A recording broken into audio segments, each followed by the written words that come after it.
Did you know that Super Mario Kart didn't actually start as a Mario game? The first prototype just had some generic kart racer character in it. The team figured out that characters about 3 heads tall would look best in the karts. But it wasn't until a few months into development that anyone thought about using Mario characters. Basically, someone on the team noticed how one kart looked when another drove past it, and decided to throw Mario in there just to see what would happen. Turns out, it looked way better than whatever they had before. And boom, the idea for a Mario-themed racing game was born.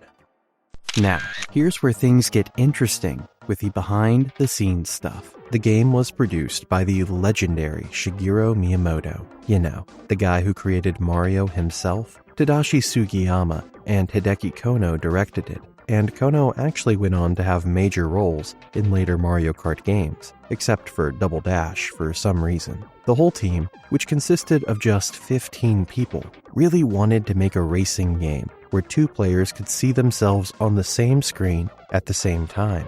This was a big deal because F-Zero, another racing game they had worked on, was strictly a single-player thing. Because of this 2-player focus, the tracks ended up being simpler than what F-Zero had. Some think that's why single-player mode still uses that horizontal split-screen layout. Speaking of the development team, Masato Kimura, who had worked on F-Zero, served as the lead programmer. The illustrations were handled by Yoichi Kotabe, Mie Yoshimura, and Yoshiaki Koizumi. And the music? That was all Soyo Aka, who had previously composed stuff for Nintendo games, like Pilot Wings and Ice Hockey. Apparently, Rainbow Road was one of her favorite tracks to compose, which makes sense, because that song is an absolute banger. Oh, and here's a neat tidbit. Shigeru Miyamoto has been involved in the development of every Mario Kart console game since this one, except for Mario Kart World. Battle Mode also deserves a shout out here. The team created it because they wanted a one-on-one mode, where winning wasn't just about who finished in first place. It gave players another way to enjoy the competitive side of the game, and honestly, it became a staple of the series. Let's talk about the technical side for a second, because this is actually pretty fascinating. The game used something called Mode 7 graphics, which had first been seen in F-Zero. Basically, Mode 7 is a type of texture mapping available on the SNES that lets you rotate and scale a flat plane freely, which creates that pseudo 3-dimensional look. The game would rotate and scale the background on a scanline by scanline basis, so you felt like you were actually driving in a 3D environment, even though you technically weren't. When the game came out, reviewers were calling the graphics breathtaking. Of course, looking back now, modern gamers point out that the once revolutionary technology looks a bit crude and flickery by current standards. That's just how it goes with old tech, you know? The game also featured a DSP chip, which stands for Digital Signal Processor. These chips were used in SNES games because they were way better at handling the floating point calculations needed for 3-dimensional math. The specific DSP chip used in Super Mario Kart, the DSP-1,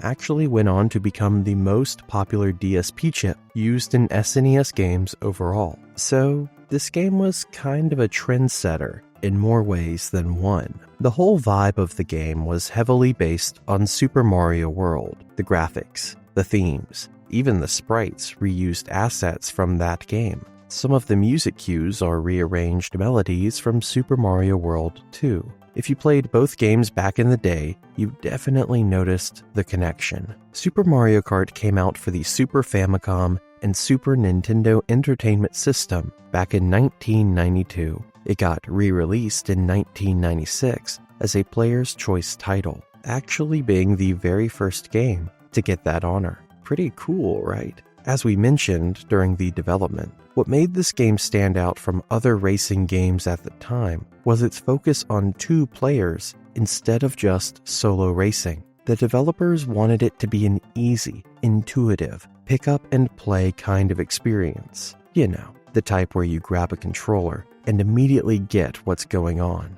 The whole deal was about grabbing weapons and items scattered around these obstacle course style tracks to mess with your opponents. And honestly, that formula still slaps today. Alright, let's get into how the game actually plays. You pick one of 8 characters and race or battle against opponents. Each racer has their own stats that affect how they control, though the game doesn't actually show you these numbers anywhere. The item system is really the heart of the gameplay. You drive through question blocks, scattered around the track to grab items, and what you get depends on where you are in the race. If you're way behind, you get the good stuff, like the star that makes you invincible and faster, or the lightning that shrinks everyone else. If you're already winning, you get basic things like banana peels and green shells. The question blocks actually get depleted when someone uses them, and they don't respawn until every block on the track has been used. Pretty clever design choice.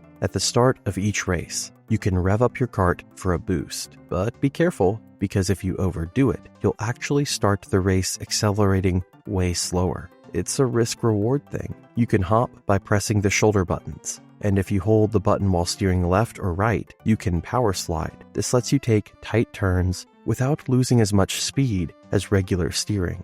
A slight drift is also possible if you just hop and hold a direction without keeping the button pressed. Here's something that might catch you off guard. You can brake in this game, but you cannot go in reverse. Nope, not at all. If you need to go backwards, you have to do a U-turn or hop around. Also, some tracks have water that you can fall into. If you do, you can paddle around for a bit before Lakitu comes to fish you out. But if you fall into a pit or lava, Lakitu grabs you immediately. No swimming in lava, apparently. Coins are actually super important in this game. They increase your top speed and act as a shield against other racers. If you bump into someone with 0 coins, you spin out. But if you have coins, you just lose 1 and keep going. 10 coins gives you maximum speed, though you can still pick up more without any extra benefit. The number of coins you start with depends on your starting position. First and second place start with 2 coins.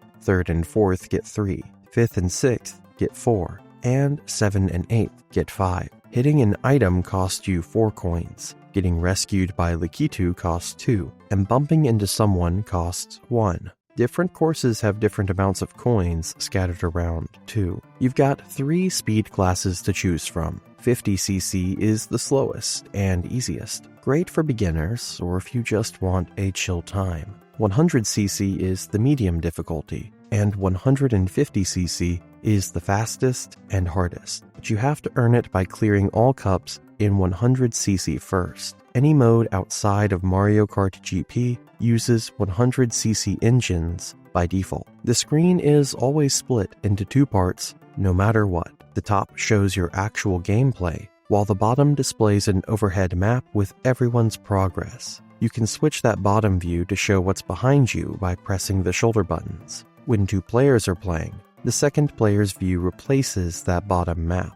Now, let's talk characters, because they're actually pretty interesting. The 8 drivers are divided into pairs that have identical stats to each other. Unlike later Mario Kart games that sort everyone by weight class, this game uses different criteria. Mario and Luigi are considered average drivers with high top speed. Bowser and Peach have the highest acceleration, but lower handling. Donkey Kong Jr. and Koopa Troopa have the lowest acceleration, but the highest top speed and weight. Then Toad and Yoshi have high acceleration and handling, making them recommended picks for beginners. Each pair even has different engine sounds for their karts, which is a nice touch. All drivers have their own unique victory theme music when they finish in a good position. Here's something you might not know though. Yoshi, Bowser, and Donkey Kong Jr. are the only characters who have their own taunts when passing other racers, whether controlled by a player or the computer. Everyone else just triggers a standard beep sound, and that only happens when you're the one controlling them. Speaking of Donkey Kong Jr., this is one of only 2 Mario Kart games where he's playable. The other is Mario Kart Tour, where he actually uses his 2-dimensional sprite from this very game. Kind of a fun callback. The reception for Super Mario Kart was overwhelmingly positive. Critics praised its presentation, innovation, and use of those Mode 7 graphics. And that brings us to the legacy, which is honestly massive. Super Mario Kart is credited with straight up inventing the kart racing subgenre. After it came out, everyone wanted a piece of that pie. Less than 2 years later, in 1994, Sega released Sonic Drift, a kart racer featuring Sonic characters. That same year, Ubisoft put out Street Racer for SNES and Genesis, which actually had a 4-player mode that Super Mario Kart didn't have. In 1995, Apogee released Wacky Wheels for PC, and Atari dropped Atari Karts for the Jaguar. Later on came games like South Park Rally, Konami Crazy Racers, Diddy Kong Racing, Sonic and Sega All-Stars Racing, and a bunch of Crash Bandicoot racing games. The game was also the first non-platforming title to feature multiple playable characters from the Mario franchise. This opened the door for Nintendo to make tons of other Mario spin-offs. Think about it. Mario has appeared in games about basketball, baseball, golf, tennis, and soccer. Then there are the non-sports franchises like Super Smash Bros. And Mario Party. Mario characters have even made cameos in games from other series. This genre-spanning approach is seen as key to keeping the Mario franchise fresh and interesting, especially during times when traditional platformers weren't coming out frequently. The influence didn't stop at spin-offs either. Super Mario 3D World has a whole stage designed to look like the Mario Circuit tracks from this game, complete with remixed music. Super Mario Odyssey features a remix of the music when you're racing an RC car around a track in New Donk City. Rainbow Road even makes an appearance in Paper Mario, Color Splash, and in the Super Mario Bros. Movie. There's an entire scene dedicated to Mario Kart. The game truly left its mark on the broader Mario universe. Finally, several future Mario Kart games have brought back courses from Super Mario Kart with fresh takes. Mario Kart Super Circuit includes all of them, though you need to unlock them. Mario Kart DS remade Mario Circuit 1, Donut Plains 1, Koopa Beach 2, and Choco Island 2. Mario Kart Wii brought back Ghost Valley 2 and Mario Circuit 3. Mario Kart 7 features remakes of Mario Circuit 2 and Rainbow Road. Mario Kart 8 remade Donut Plains 3 and Rainbow Road, though Rainbow Road was only available as downloadable content in the original release. The Nintendo Switch version, Mario Kart 8 Deluxe, later added remakes of Mario Circuit 3 and Bowser Castle 3 as downloadable content too. From its humble beginnings as a prototype with a generic character to becoming one of the most influential games ever made, the original Super Mario Kart really is something special. So here's the deal with making a sequel to Super Mario Kart. Shigeru Miyamoto himself said they didn't want to mess with the formula too much. His whole philosophy was that the game needed to be accessible to literally everyone, from toddlers to grandparents. You know how people always say video games are evolving? Miyamoto basically laughed at that and pointed out that keeping things familiar actually helps regular people pick up the game easier. Fair point, honestly. 4-player mode was a huge goal for the development team of the sequel, Mario Kart 64. This was one of their main priorities from the start. But here's where things got tricky. Miyamoto mentioned how absolutely brutal it was to balance battle mode for 4 players. Think about it. 4 screens means you need 4 times the processing power. And suddenly, everything looks way smaller on your TV. The resolution really takes a hit when you split a screen that many ways. What's impressive about Mario Kart 64's ROM format is that it could handle 8 different karts, 4 players, and 16 tracks, all running at once. Plus, character animations and voice clips could be accessed in real time. CDs would have to deal with a lot of loading times. That's pretty solid for 1996 hardware, if you ask me. Here's something funny though. Hideki Kono admitted that if the dev team had done whatever they wanted, the game would have been way too hardcore and niche for general audiences. Apparently, they really loved cars and had to hold themselves back from making something too intense. Can you imagine a super simulation-heavy Mario Kart? Wild. Speaking of interesting design choices, mini turbos were added to give the gameplay more depth. And get this, they were originally supposed to be hidden mechanics. The colored smoke effects were added later as a visual reward for players who figured out the drifting system. The AI was also programmed to use drifting, which was a nice touch. Oh, and there was almost a no items mode in the game to attract F-Zero fans, but literally nobody who played the demos touched that mode, so it got scrapped. Makes sense, honestly. Who plays Mario Kart without items? Tadashi Sugiyama, who handled the visual direction, said the 3D graphics were the biggest upgrade from Super Mario Kart. One interesting detail is that the game doesn't let you switch to different camera views, because it would have made everything too shaky and disorienting. He also admitted the core game didn't change that much from the original, so to make things feel fresh, they added tons of little details to the tracks. That train in Calamari Desert, that was part of their effort to make the world feel more alive. Now, here's some tragic cut content that'll make you wonder what could have been. There was supposed to be a multi-story parking garage track where you'd race around and around, going up each level. Sounds awesome, right? Well, it made playtesters feel sick, so they had to drop it. Yikes. There's also a huge city track with a castle, a pond, and all these houses and buildings to race around. But it was just too big and took forever to finish a race, so that one got axed too. Kind of a bummer, because those sound really cool. Masato Kimura was the main programmer, and he said collision detection was by far the hardest part of development. Super Mario Kart used flat 2D graphics, but now they had to deal with complicated 3D maps. He was really proud of how the shells worked though, since they needed tons of CPU power and required collision detection for every single shell on screen. That's honestly impressive work when you think about it. The kart handling was done by Kenji Yamamoto, and apparently the team initially tried simulating realistic car physics, but it just wasn't fun. So they went back to the more arcade-style kart racing feel we all know and love. Yamamoto also wanted drifting to work with just the control stick, but that made the controls way too difficult, so they changed it. Now, let's talk about the character designer, Tomoaki Kuroumi. He said Mario was actually the hardest character to render, which you might not expect. Even though they already had Mario's model from Super Mario 64, they had to completely rework his pose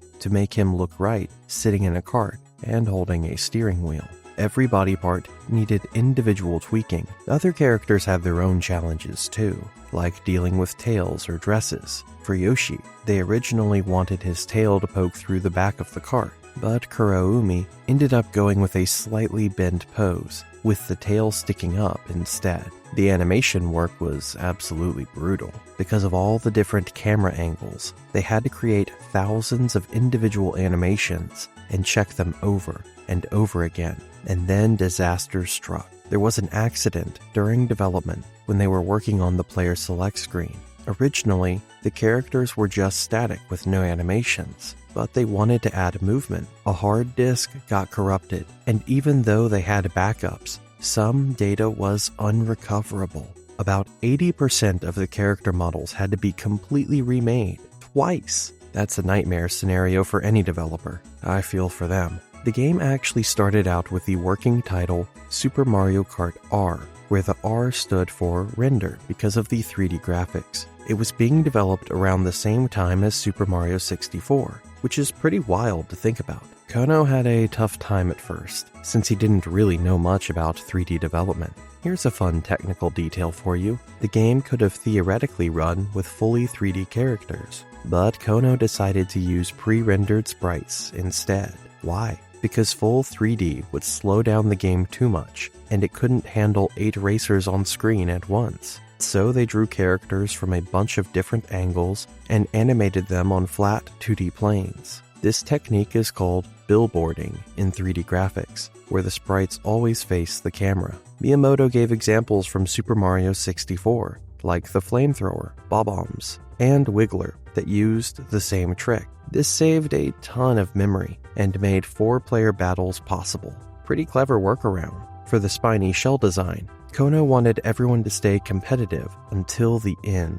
but the processing power was limited, so they made racers naturally stay closer together. That explains a lot about how chaotic the races feel, honestly. When the game was shown off at the Shoshinkai video game show in Japan, Nintendo Power interviewed Miyamoto, Tezuka, and Kono. They compared it to Wave Race 64, and Kono said Mario Kart 64 was aimed at everyone, while Wave Race was for older players. Originally, they planned to support both the control stick and the D-pad, but Kono focused on the control stick and wanted players to feel like they were controlling an RC car. He even bought a bunch of RC vehicles to get the feel right, while programmers worked on simulations. But the RC cars didn't quite feel like go-karts, and it's said that when they had women try it, the controls felt unplayable to them, so adjustments were definitely needed. Mario Kart 64 had a way bigger development team than Super Mario Kart. Hideki Kono directed the game,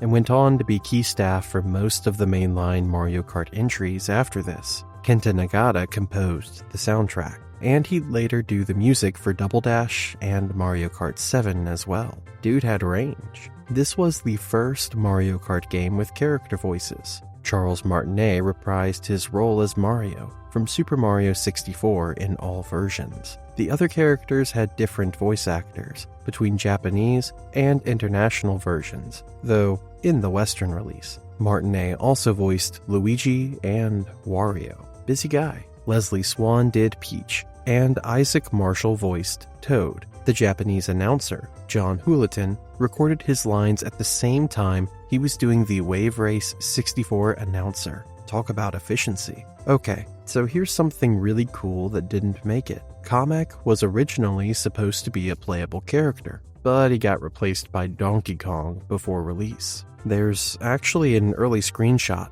showing Kamek in DK's spot on the player select screen. Speaking of which, the player select looked totally different back then. Characters faced the player directly, and some of those early face designs for Mario, Luigi, Peach, and Toad actually show up in the final game when you're selecting how many players on the main menu. Sneaky reuse of assets there. The boos in Banshee Boardwalk looked different. The HUD was changed, and item boxes were completely black with colored question marks on them. The cape feather from Super Mario Kart was also going to be included at some point. You can actually see it in a screenshot on the back of the Nintendo 64 box packaging. Pretty wild that such evidence survived all these years. Alright, so for those who need the basics, Mario Kart 64 came out for the N64 in 1996 in Japan and 1997 everywhere else. It's the second game in the Mario Kart series and basically upgraded everything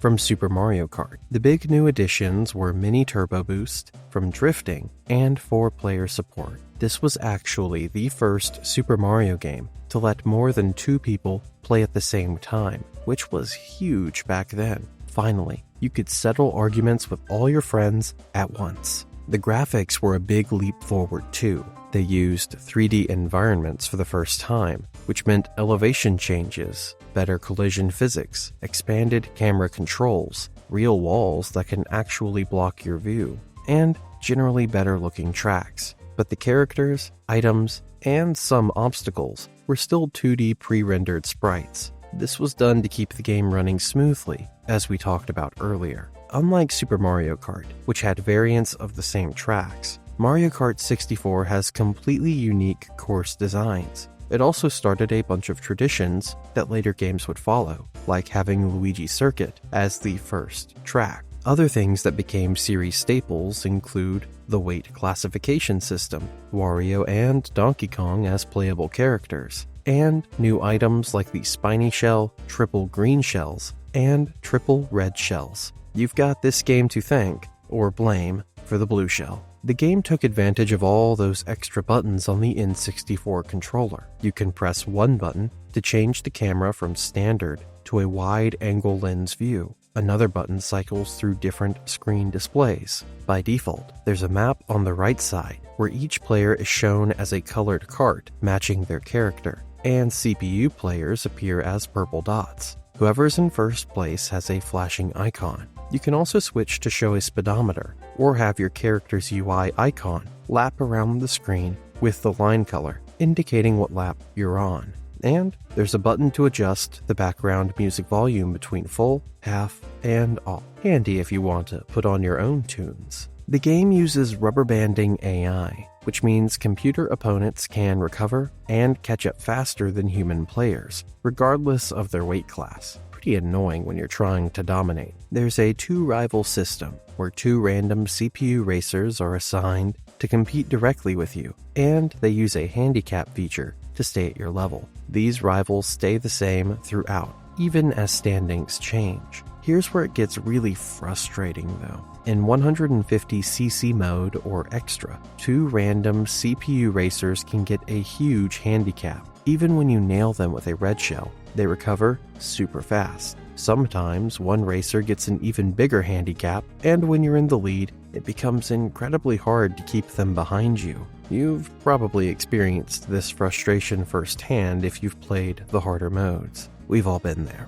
yelling at the screen. In time trials, you race for the fastest time on any track. Once you set a record, you can race against yourself by challenging your ghost, which is basically a replay of your best run. But here's the catch. The ghost only saves if you don't pause, crash into obstacles, drive backwards, or fall off the track during the race. So you gotta have a clean run. No pressure. Versus mode lets two or more players race against each other on whatever tracks you choose. After each race, first place gets 1 point tally. If 3 or 4 players are racing, first place gets 3 points, second gets 2, and third gets 1. You can race as many times as you want, and switch tracks whenever. Also, when multiple players are racing together, mini bomb carts appear on the courses to add some extra chaos. Because regular Mario Kart wasn't chaotic enough, apparently. There are 8 racers total, same as Super Mario Kart.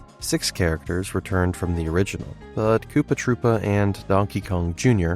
got replaced by Wario and Donkey Kong, who's called DK in-game, except for a rare attribution in the credits. Each racer has their own color scheme that shows up on the map icons, and balloons in battle mode. Characters fall into 3 weight classes, light, medium, and heavy. And trust me, these differences actually matter a lot more than you might think.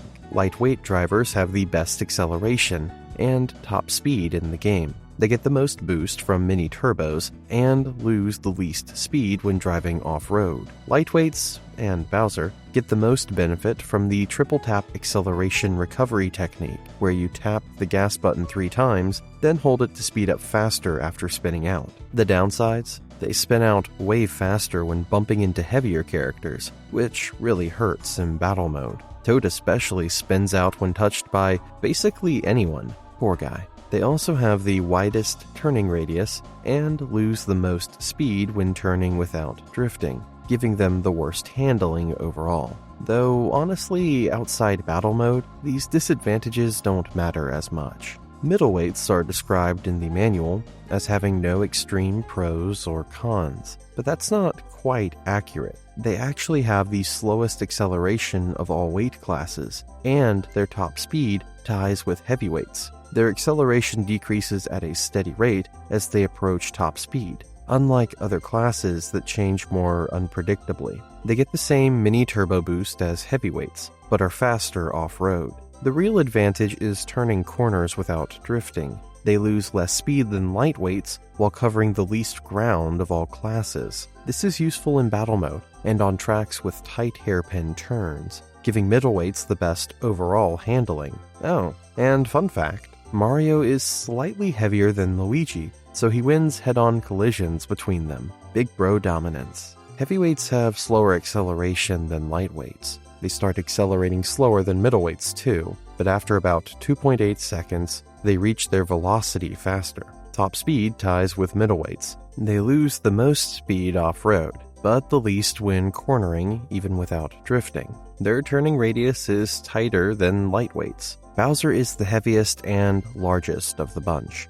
DK is technically the smallest heavy, but weighs slightly more than Wario. DK and Wario get the least acceleration from the triple tap technique, but still reach top speed faster than Mario or Luigi, just in a smaller window. Oh, and if you lose all your balloons in battle mode, You can drive a mini bomb cart. It's a last resort vehicle that lets you drive around and explode on other players. You only get one explosion though before it disappears completely. You can also get hit by items and fall off stage, where Lakitu will pick you up. Not exactly the comeback you were hoping for, but hey, at least you can go out with a bang. Mario Kart 64 has 16 racetracks organized into 4 cups. That's actually fewer tracks than Super Mario Kart, but they're bigger, more detailed, and completely unique from each other instead of being variations of the same theme. Each course type from the original has a successor here. Mario Circuit became Mario Raceway,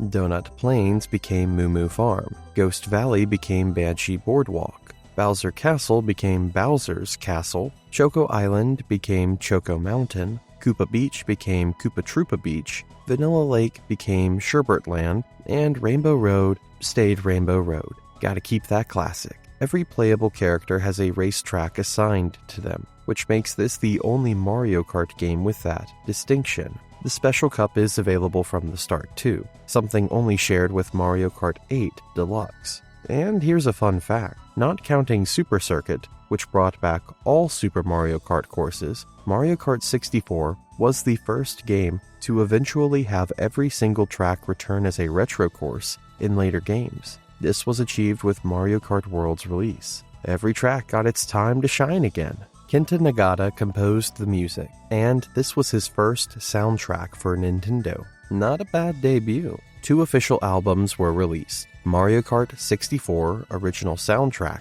came out in Japan in September 1997 through Pony Canyon, and Mario Kart 64 Racetracks released in North America the same year. The Japanese album has 28 pieces from the game, plus voice tracks for all characters and sound effects as their own tracks. Racetracks has 21 tracks with jingles, voices, and sound effects listed as bonus material. North America also got a Greatest Hits soundtrack album. The album releases use the N64 sequenced versions of everything. If you want higher quality source versions, some tracks appeared on the Nintendo Sound Selection, Volume 3, B-Side Music Compilation CD, and in Mario Kart 7 and Mario Kart Tour. For the technical folks out there, Nagata mainly used the Roland Sound Canvas SC88 with 22 instrument samples and 2 drum sets. Other equipment include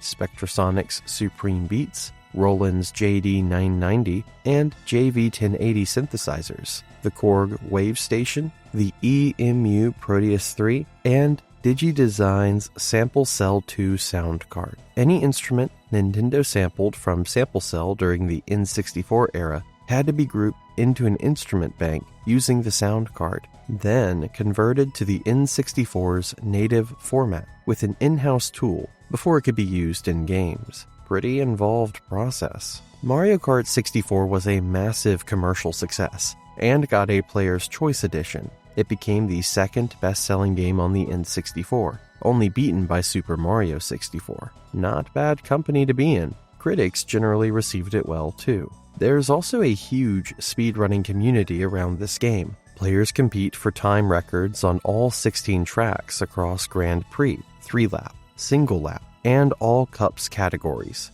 Times were initially tracked on the Mario Kart 64 Players page website, which has been recording records since 1997. That's nearly 3 decades of competition. Some people really dedicated their lives to shaving off milliseconds. And we absolutely have to talk about the blue shell. This item that targets whoever's in first place made its debut right here in Mario Kart 64. Love it or hate it, and let's be honest, you probably hate it when it hits you. That shell is legendary. In 2025, Mario Kart 64 was successfully decompiled, which means independent developers can now port the game to other systems. An unofficial PC port called Spaghetti Kart was released in June 2025 by the same team behind the Ship of Harkinian port of Ocarina of Time. The port includes ultra-wide display support, adjustable frame rates, and custom track support.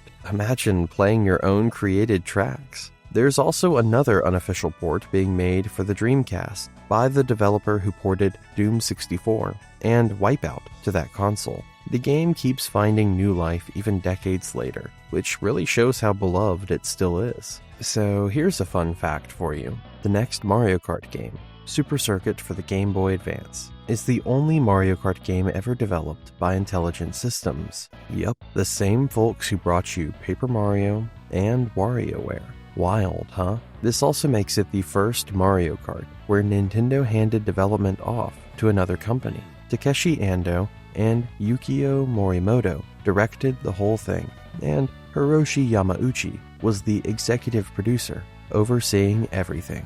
The game takes a lot of inspiration from the previous titles. You'll notice it borrows elements from both Super Mario Kart and Mario Kart 64, especially when it comes to visuals. They used this cool technique called parallax scrolling, along with Mode 7 style scaling, which basically gives it that classic Super Mario Kart spiritual successor vibe, but on the GBA. Oh, and get this. Rare actually provided the 3D model for Donkey Kong that they used to make his sprites. Now, before it became Super Circuit, the game was originally called Mario Kart Advance in English. Nintendo first showed it off right before Space World 2000, and they actually unveiled it alongside the Game Boy Advance console itself. Talk about making an entrance. Okay, this part is honestly pretty interesting. Early screenshots from Koro magazine and Nintendo Power showed the characters looking way different.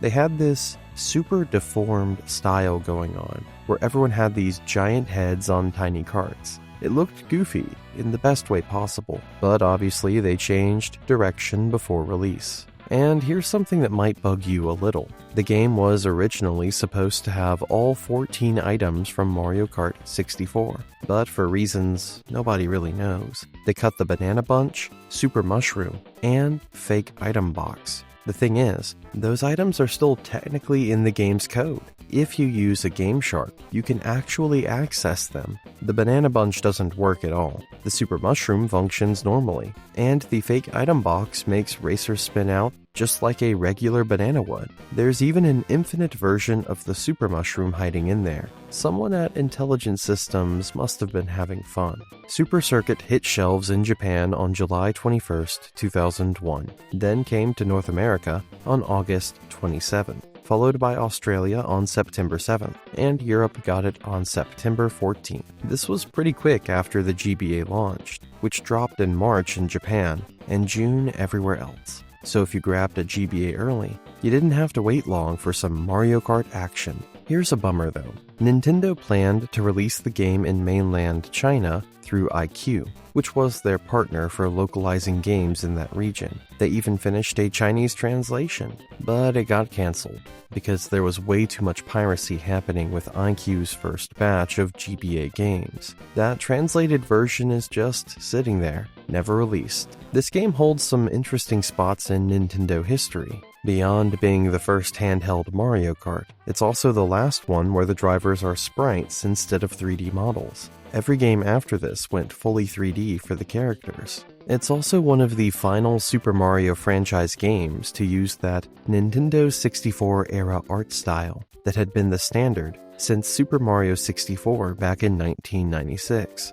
After 2001, Nintendo started updating their 3D art direction with games like Luigi's Mansion. Speaking of characters, all the playable racers from Mario Kart 64 made the jump to Super Circuit. You've got your usual suspects, and they all drive similar cars, but with different sizes and colors to match their personalities. Everyone falls into one of three categories: lightweight, middleweight, and heavyweight. Each class has its own pros and cons, so pick wisely based on how you like to race. Here's a neat little touch for multiplayer though. Colored Yoshis show up exclusively in that mode, and if you're doing single cartridge multiplayer, where everyone's sharing one copy of the game, all players have to use Yoshi, just in different colors. I mean, it works. Alright, let's talk courses. Super Circuit comes packed with 20 brand new tracks spread across 5 cups: Mushroom Cup, Flower Cup, Lightning Cup, though the manual calls it Thunder Cup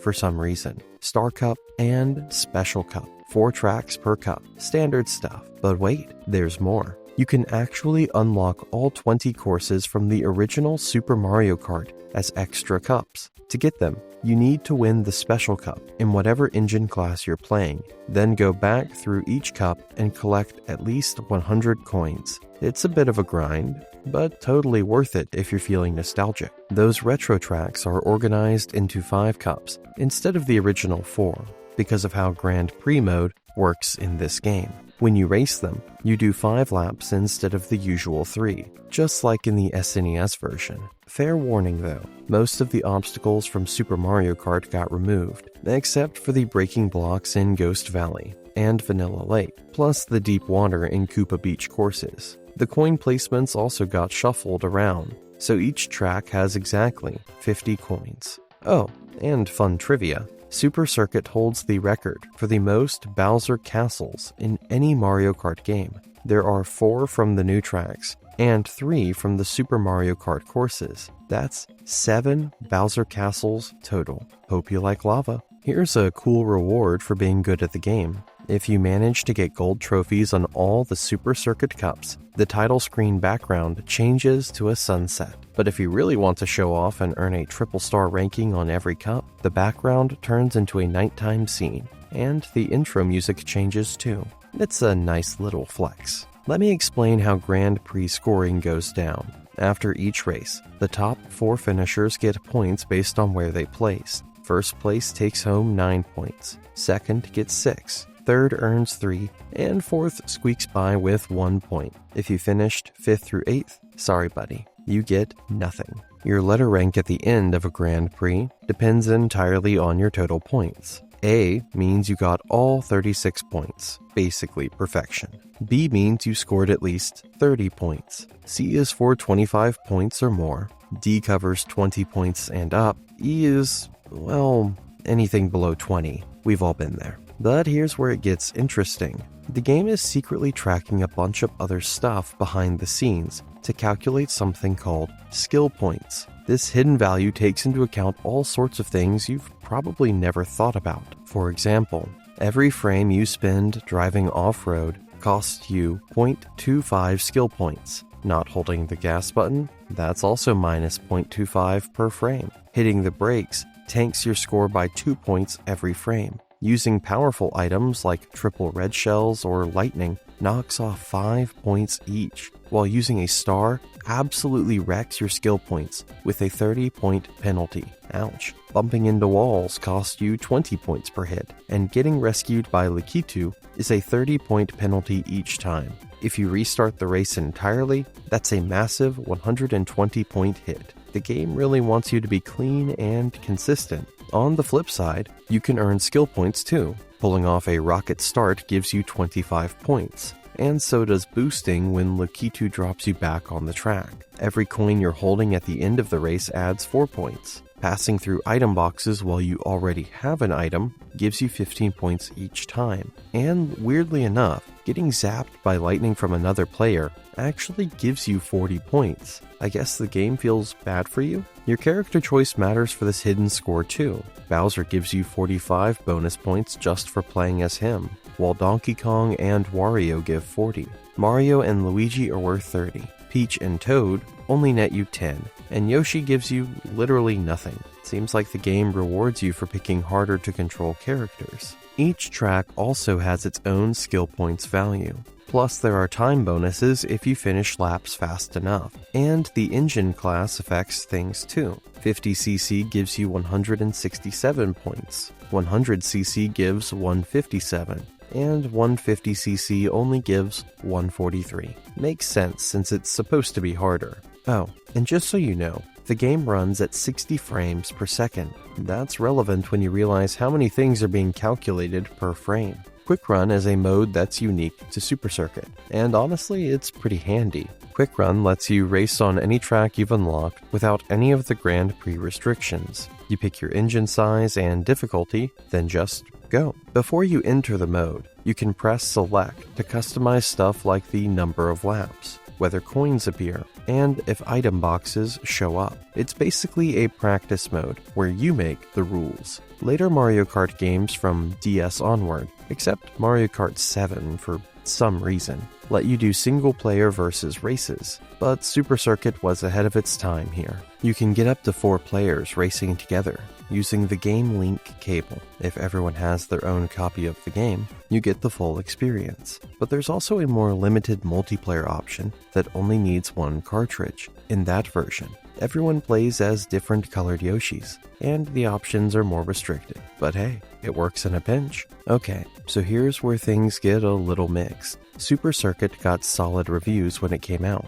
but when people make lists ranking all the Mario Kart games nowadays, it usually ends up near the bottom. Critics tend to blame the Game Boy Advance's hardware limitations for that. The link cable was kind of rare and annoying to set up, so the multiplayer experience wasn't as memorable as playing Mario Kart 64 with your friends on the couch. Some have described Super Circuit as a bit lost in the series' history. It couldn't quite match the groundbreaking nature of the original Super Mario Kart, or the technical leap that Mario Kart 64 represented, because the GBA just wasn't capable of those kinds of innovations. That said, when people rank the best Game Boy Advance games, Super Circuit consistently makes the list. For a handheld racer in 2001, it was genuinely impressive. If you're a big purist fan of the original Super Nintendo Mario Kart, this is basically the biggest sequel in the same style you'll ever get. And the game did leave a lasting mark on the series. It was the first Mario Kart to include tracks from previous games, and that became a beloved tradition, starting with Mario Kart DS in 2005. Every game since then has featured those retro cups, and you have Super Circuit to thank for starting that. One track that gets special love is Cheeseland. Back in 2017, Paste magazine ranked it as the 10th best track in the entire Mario Kart series. The writer pointed out that Super Circuit had some of the wackiest and most creative track designs in the franchise, probably because the developers hadn't been stultified by the series' massive success that would come during the DS and Wii eras. Basically, they were still experimenting and having fun with it. Okay, so let me tell you about Mario Kart Double Dash, because this game is honestly something special. What makes it stand out? 2 characters, 1 kart. Yeah, they really went there. This is the only Mario Kart game where you and a buddy can actually share a kart and work together. Wild concept, right? Let's get into how this whole thing came to be. So Double Dash made its debut at E3 2001. But get this, it was literally just a 7-second video clip. That's it, 7 seconds. The clip showed Mario and Luigi driving their karts on this bump map 3D surface with absolutely nothing in the background. The game was super early in development at that point, and they were just calling it Mario Kart as a working title. Not exactly creative, but hey, they were busy actually making the thing. Fast forward to April 2003, and Nintendo finally dropped the first real pictures and details about the game. That's also when they revealed the official title would be Mario Kart Double Dash, with those 2 exclamation points. You gotta love Nintendo's commitment to punctuation. By E3 2003, people could actually play a demo of the game. This is where everyone got their first taste of that signature 2 characters per kart feature. A few months later, at the games convention in August 2003, they showed an updated demo with some additions. Then in September, Nintendo held this thing called a Gamer Summit for the press, where they showed off a nearly complete version that was noticeably faster than before. That's also when they announced the North American release date, November 17, 2003. The game launched in Japan first, and eventually got re-released as a Player's Choice title in Australia and New Zealand. Alright, let's talk about who actually made this game. The development team was led by Chief Director Kiyoshi Mizuki, and honestly, the guy had a tough job. One of his biggest challenges was figuring out how to make the game fun for longtime fans, while also being accessible to people who had never touched a Mario Kart game before. His solution? Keep the gameplay as simple as possible. Smart move. Shigeru Miyamoto was the producer, and as you'd expect, he had opinions. Lots of them.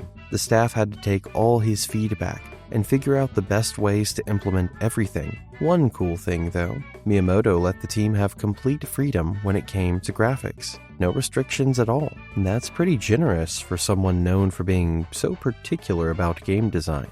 The directing duties were split between 3 people: Yasuyuki Oyagi, Futoshi Shirai, and Daiji Imai.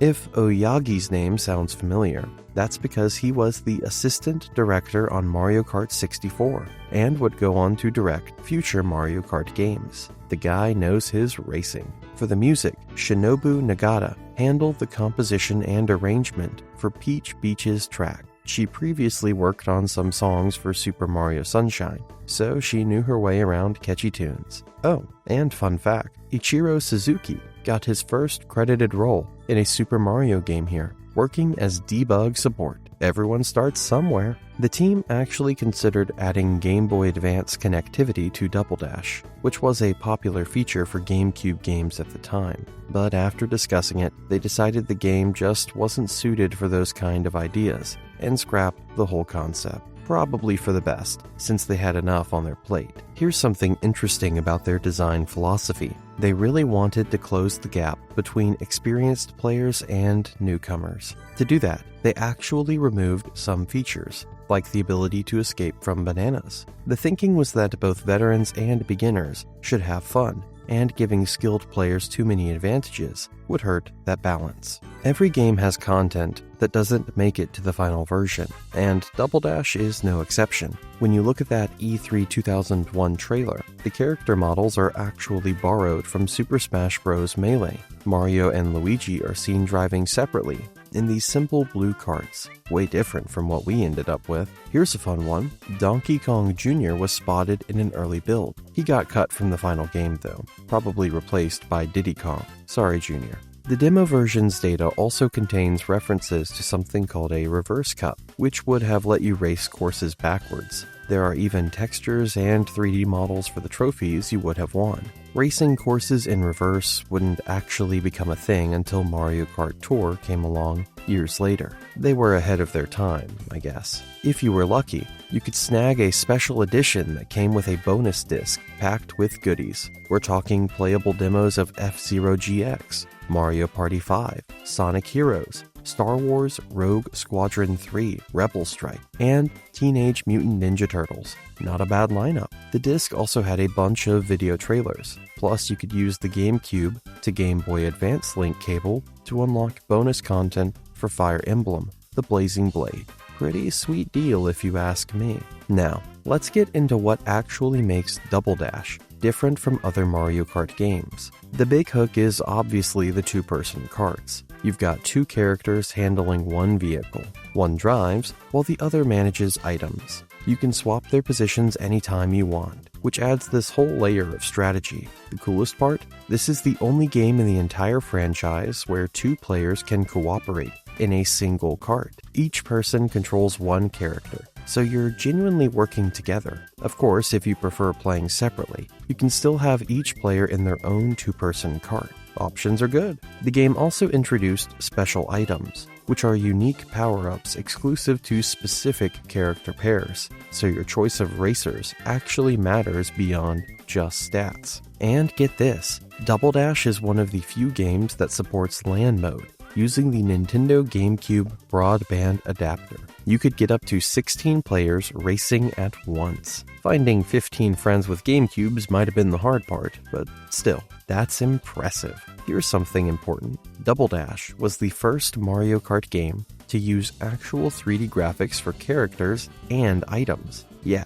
Mario Kart 64 used pre-rendered sprites to display those things. This game went full 3D, and it shows. The vehicle variety also got a massive upgrade. Instead of everyone driving the same standard go-kart, you now had multiple karts to choose from based on your character combo's weight class. Each kart has its own stats that set it apart from the others, and they capture the style of their respective characters, like Mario's kart, the Red Fire, Total Mario vibes. This variety of vehicles became a staple of every Mario Kart game going forward. Speaking of firsts, This is also the first Mario Kart game you could play in multiple languages besides English and Japanese. The series was going global. Double Dash introduced a bunch of stuff that became permanent parts of the Mario Kart formula. You know that short course preview before each race starts? The one that shows off the obstacles, scenery, and all the characters at the finish line? That started here.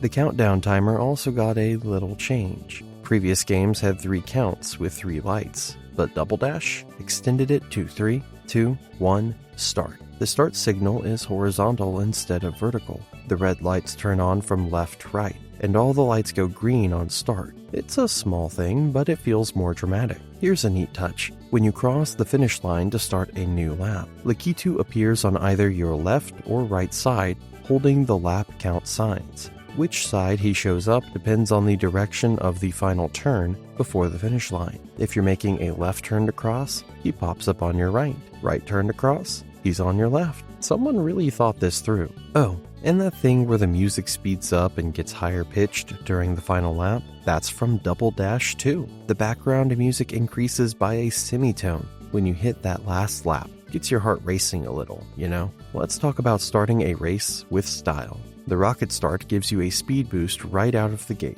To pull it off, you need to press the A button to accelerate, right when Lakitu's lights turn green. You can also tap the button repeatedly while Lakitu counts down. It's all about that timing. But wait, there's an even better version if you're playing cooperatively. It's called the Double Dash. And yes, it's named after the game itself. Both team members have to press their buttons at the exact same time when the light turns green. Nail it perfectly, and your kart shoots forward way further than a normal rocket start, leaving a blue flame behind. It looks awesome, and gives you a serious advantage off the line. Here's a mechanic you might not know about. You can actually steal items right out of your opponent's hands. There are a few ways to do this, but your rear character needs to be empty-handed first. If your rear racer uses a mushroom or star to boost into an opposing kart, you'll snatch whatever item they're holding.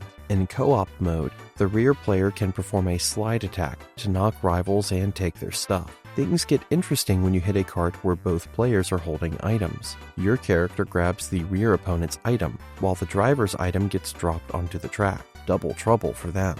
Alright, battle mode is where friendships get tested. 2 to 4 players can duke it out using all the items, including the special ones on courses designed specifically for chaos. There are 3 different sub-modes to choose from, so let me break them down for you. First up is Balloon Battle, the classic style fans know and love. You're trying to pop your opponent's balloons using items from the item boxes. But here's a new twist. You can steal balloons from rivals by dashing into them with a mushroom or smashing them with a star. In co-op play, the rear player can swipe balloons during a slide attack too. This stealing mechanic stuck around for future Mario Kart games. One thing they changed from Mario Kart 64 and Super Circuit, players no longer turn into mini bomb carts or bombs after getting eliminated.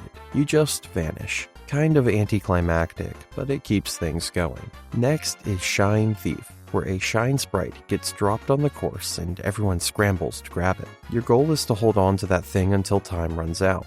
Everyone else is going to be throwing items at you trying to knock it loose. You can use a mushroom, star, or slide attack to steal the shine directly from whoever has it. This mode inspired shine runners in Mario Kart DS, so it left its mark. Finally, there's Bob-omb Blast. This one's pure explosive mayhem. You're chucking bombs at each other to score stars. Every item box only contains bombs, and you can hold up to 5 at once. Throw them forward or drop them behind, your choice. Getting hit by a bomb or caught in an explosion costs you stars. With 2 players, you need 3 stars to win. 3 or 4 players, that goes up to 4 stars. Simple rules, chaotic gameplay. Because of the whole team mechanic, Double Dash has a massive roster of 20 playable characters. 9 of them are returning faces, while 11 are brand new to the series. The newcomers include Daisy, Birdo, Baby Mario, Baby Luigi, Paratroopa, Diddy Kong, Bowser Jr., Waluigi, Toadette, Petey Piranha, and King Boo. That's a lot of fresh faces. Baby Luigi, Toadette, and King Boo made their overall debuts here, and this was actually Toadette's very first appearance in any game ever. Koopa Troopa also returned as playable for the first time since Super Mario Kart. About time. Everyone is sorted into 3 weight classes: light, medium, and heavy. The game starts you off with 8 default teams and 2 unlockable ones, including Toad, which is actually his only unlockable appearance in any Mario Kart game. Pretty random bit of trivia here. Here's where the math gets fun. You have 10 teams, totaling 20 individual characters, and you can mix and match however you want. This gives you 190 possible character combinations. Good luck finding your perfect pair. Oh, and if you can't decide, just press X and Y together. Before anyone picks a character, the game will randomly select a pair and kart for each player. Sometimes letting fate decide is the way to go. Mario Kart Double Dash brought a ton of new ideas to the series, from the cooperative 2-person karts, to special items, to a much larger roster. Some features became permanent parts of the franchise, while the core cooperative gimmick remained unique to this entry. Whether you loved teaming up with a friend, or preferred going solo with 2 characters, this game offered something fresh for everyone. It might look a little dated now compared to newer entries, but you can't deny it left its mark on Mario Kart history.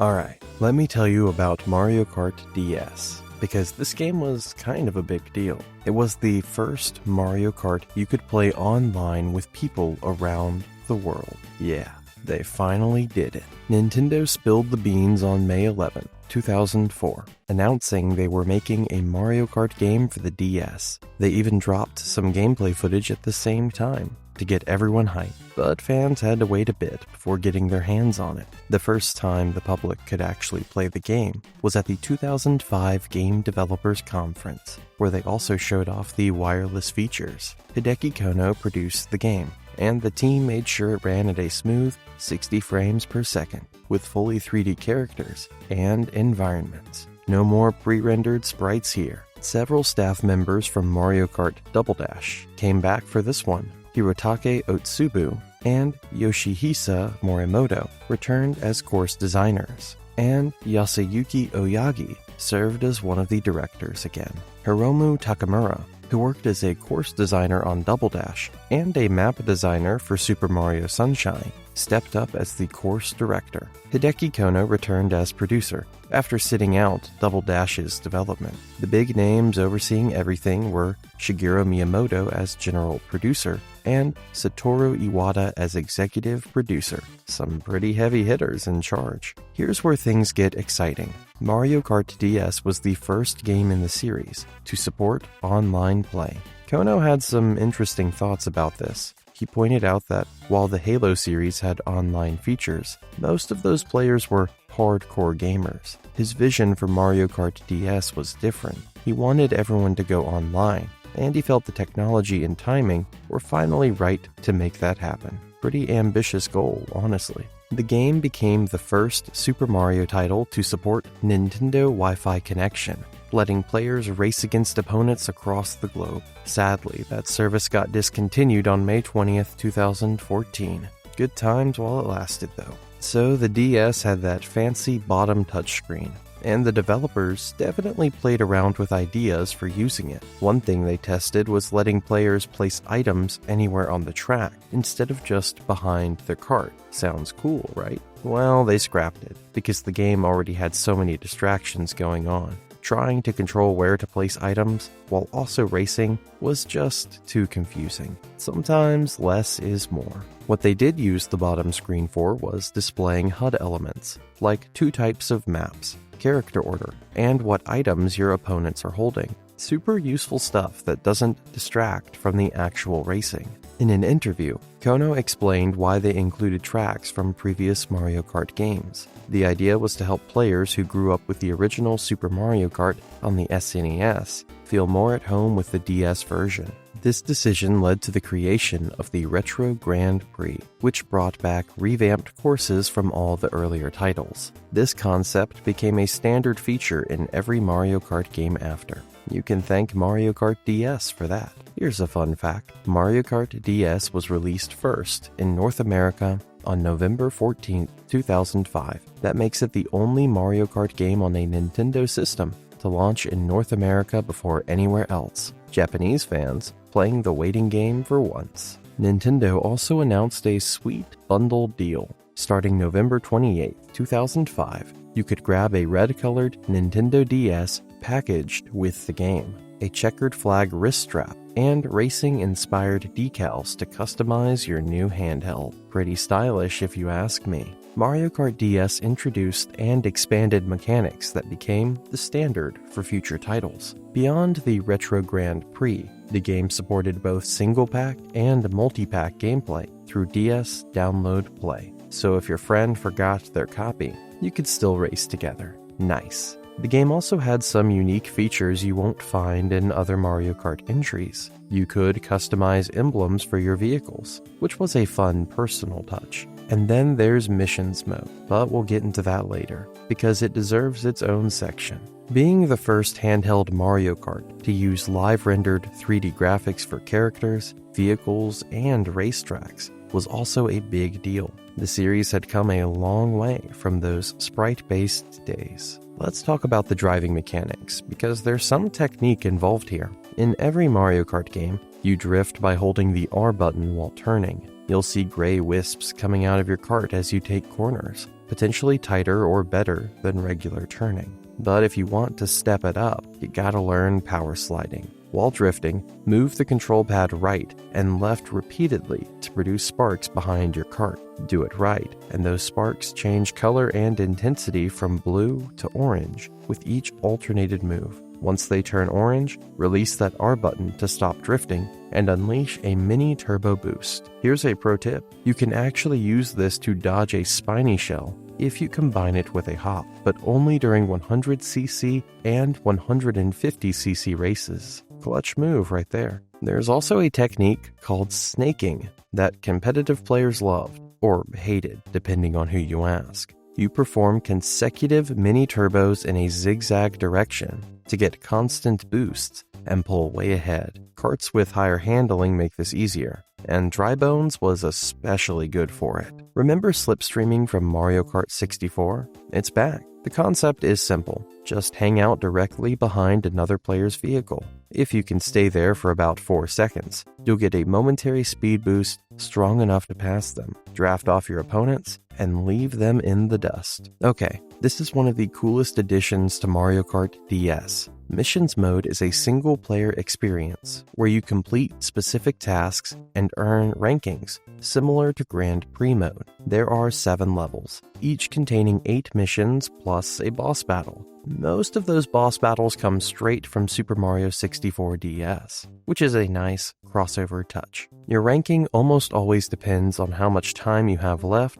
or how long you took. Let me break down the different mission types for you. You've got driving through gates, where you steer between giant half wheels stuck in the ground. Usually you have to pass them in numerical order. Then there's collecting coins scattered around the track, but watch out, because obstacles can make you lose them. Destroying item boxes is another type, where you run over item boxes and usually get mushrooms from them. Sometimes these boxes move, and you have to chase them down. Other times, they throw fake item boxes into the mix to trip you up. Some missions have you using stars, bombs, or shells to destroy enemies. Others make you drive backwards, which means using the B button to move while the directional controls are reversed. They even combine backwards driving with other mission types, sometimes. Cruel, but fun. There are missions where you need to perform a certain number of power boosts within a lap. More boosts means faster times and higher rankings. Racing a CPU for one lap is another type, where item boxes contain mushrooms, stars, and red shells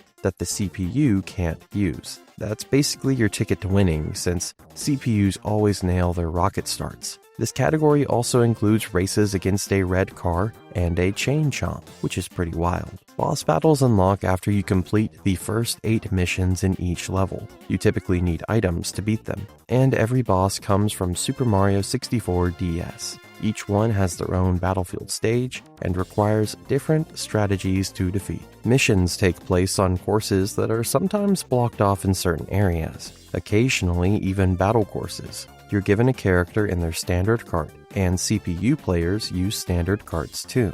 none of the unlockable characters are playable in missions, and Bowser and Donkey Kong don't get boss fights. Sometimes mushrooms are placed around the track to help you complete your objective.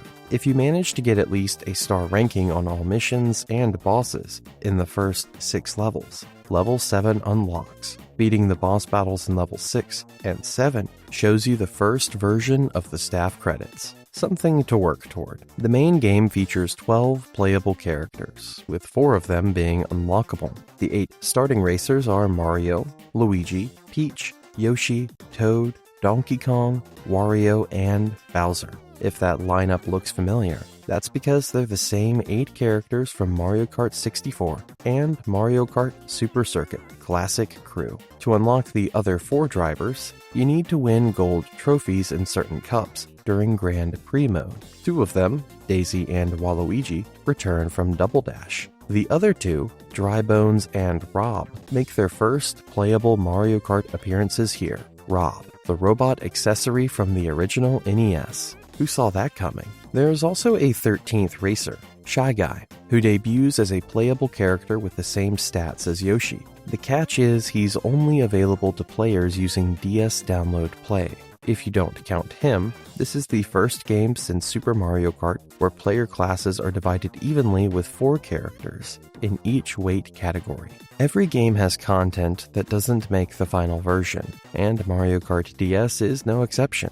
3 unused items were discovered in the game's data: the Chain Chomp, Bowser's Shell, and a purple Koopa Shell. The Chain Chomp was the only one found in the item roulette, and probably would have worked the same way it did in Double Dash. Here's something interesting. Professor Elvin Gadd was actually planned to be playable. He would have had the Poltergust 4000 as his kart. Can you imagine racing with Luigi's Mansion gear? That would have been hilarious. Birdo might have been in the plans too, since there's a pink version of the Egg 1 kart hiding in the game's data. Whether she was fully planned or just briefly considered, we'll never know for sure.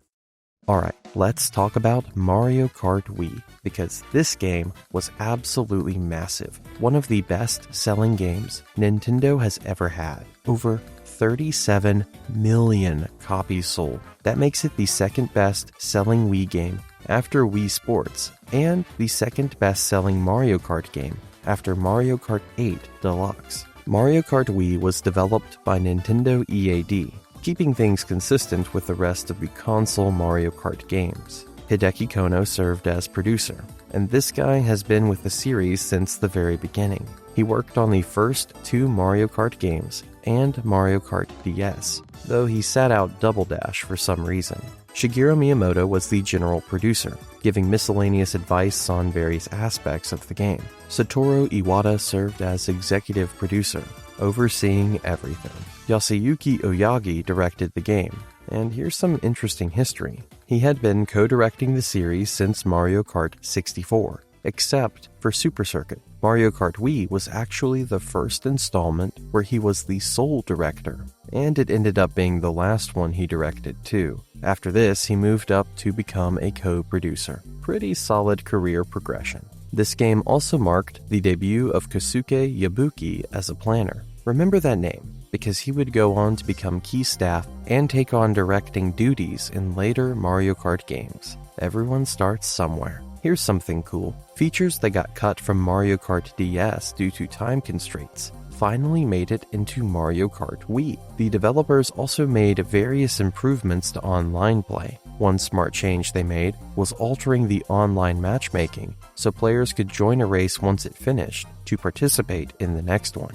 This way, online races wouldn't become more deserted as they progressed. Good thinking on their part. Okay, so here's a fun behind-the-scenes story. Kono had actually proposed including motorbikes way back during Double Dash development. The guy is passionate about extreme sports, so he really wanted bikes in the game. But the idea got rejected because apparently the image of Mario riding a bike seemed too bizarre at the time. Well, persistence paid off, because bikes finally became a reality in Mario Kart Wii. First time in the series. The game was even briefly known internally as Mario Kart X, before they settled on the final name. The X referred to extreme, tying back to that whole extreme sports vibe Kono was going for. Nintendo officially announced Mario Kart Wii at E3 2007. They showed off the online features and the first footage of the game at the expo. During Nintendo of America, CEO Reggie Fils-Aimé's presentation, he unveiled the game through a trailer showing some of the new characters and tracks. The trailer also revealed that races would include up to 12 simultaneous racers. That's a big jump from 8. More details dropped at the Nintendo Fall 2007 conference in October 2007. That's when they revealed the bikes and the Wii wheel would be part of the package. They showed new gameplay footage and announced the release date for spring 2008. The hype was building. To complement the game's unique motion controls, Nintendo included a plastic wheel-shaped casing for the Wii Remote with some versions of the game. But getting that wheel just right took some serious effort. The designers tested roughly 30 different prototypes with various shapes, colors, and weights based on real-life go-karts. That's a lot of wheels. The final design was made to be as lightweight as possible, so it would be comfortable during long gaming sessions. They experimented with 2-colored designs, but ultimately went with entirely white to match previous peripherals, like the Wii Zapper and Wii Balance Board. Consistency matters. Here's a neat detail. They put a blue ring with the Wii logo on the backside of the wheel to give people watching something interesting to look at. That blue ring ended up being so iconic that it got featured in the game's logo. Sometimes good design comes from unexpected places. The soundtrack was composed by Asuka Hayazaki and Ryo Nagamatsu. They created new interpretations of familiar melodies from earlier games alongside original material. The speaker on the Wii Remote gets used a lot during gameplay, with sound effects coming out of it for that extra immersion. During all that extensive testing of the different Wii wheel prototypes, the developers had the voice actors actually play the game during their recording sessions. Smart way to get authentic reactions. Mario Kart Wii was actually the first game before Mario Kart 8 to feature revamped music for retro courses. The SNES and GBA tracks got brand new arrangements, along with some of the battle stages. N64 and DS tracks had their songs slightly enhanced in sound quality.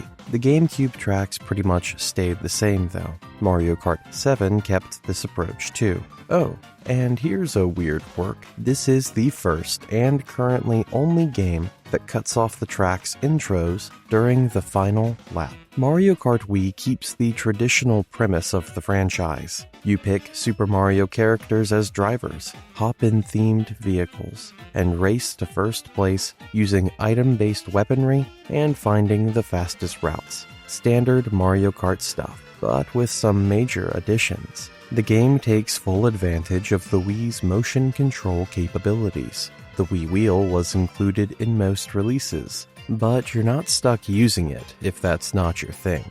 The game works with a regular Wii Remote held sideways, the Wii Remote and Nunchuck combo, the Nintendo GameCube controller, and the Classic Controller and Classic Controller Pro. Options are good. You'll find the traditional modes here: Grand Prix, Versus, Battle, and Time Trial. All the classics that fans expect. One thing to know, the game requires 23 blocks of storage on your Wii system. Here's an annoying quirk though, the game's data cannot be copied onto another Wii.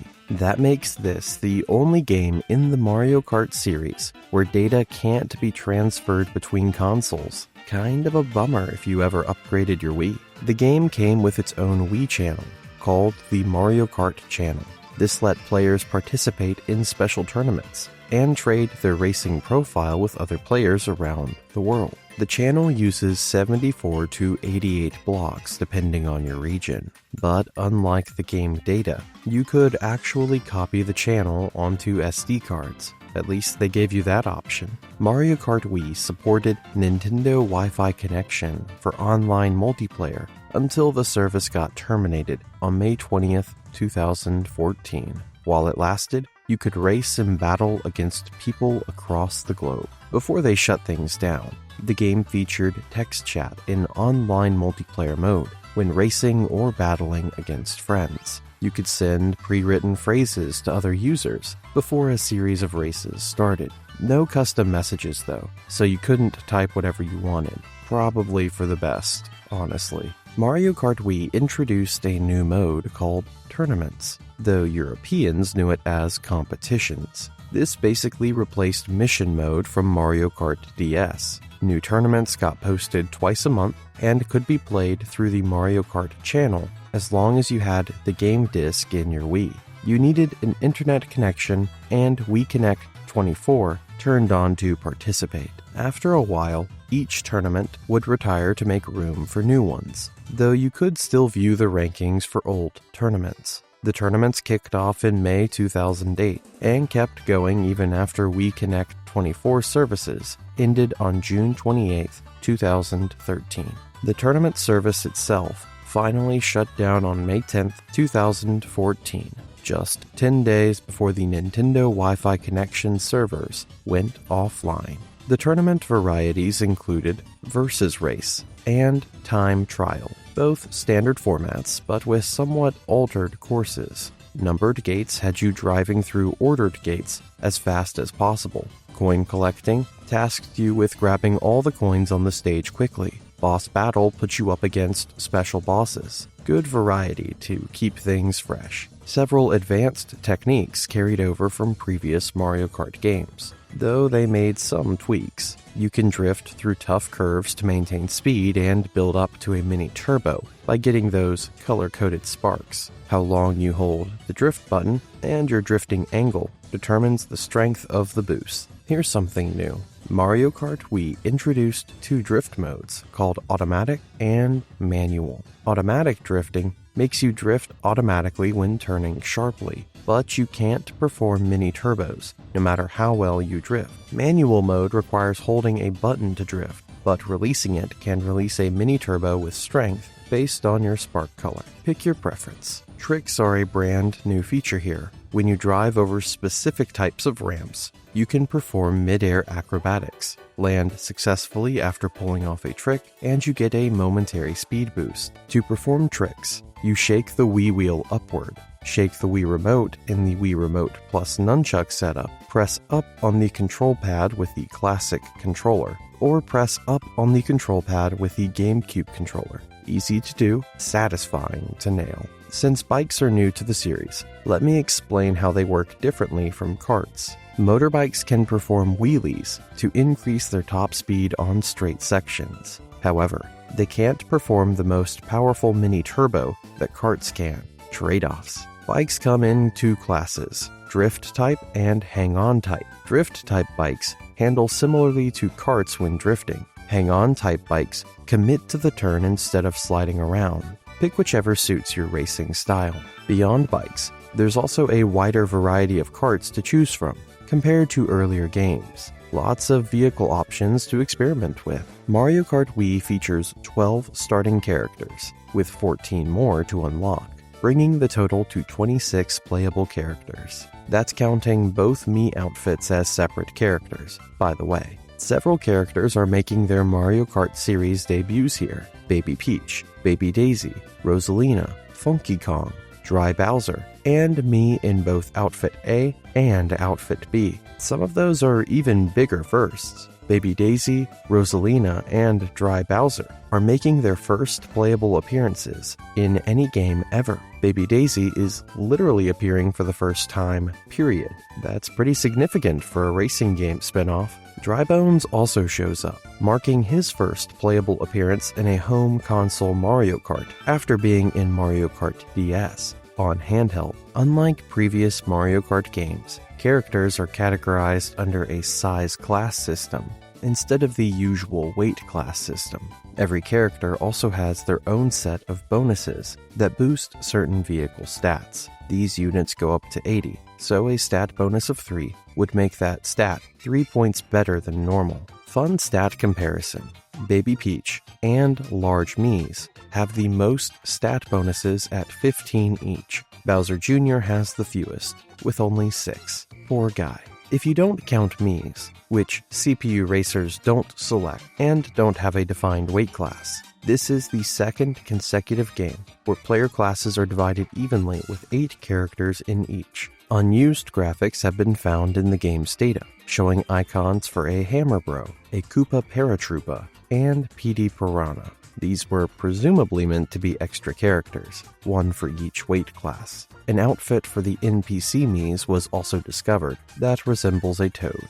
Who knows how far along these got before being cut. Even though Nintendo pulled the plug on official online play in 2014, the community wasn't having it. Fan-created video game mods like Wiimfi brought online play back to life. Pretty impressive dedication. CTGP Revolution is a ROM hack created by users Mr. Bean 35000 VR and Chatters that adds a ton of extra content. We're talking additional courses, new features like 24-player races, an implementation of the 200cc engine class from Mario Kart 8, and extra modes like Countdown and Item Rain. The modding community really went all out. Mario Kart Wii is also one of the most speedrun Mario Kart games out there. The community is still super active, constantly pushing for faster times and discovering new techniques. For a game from 2008, that's pretty remarkable staying power.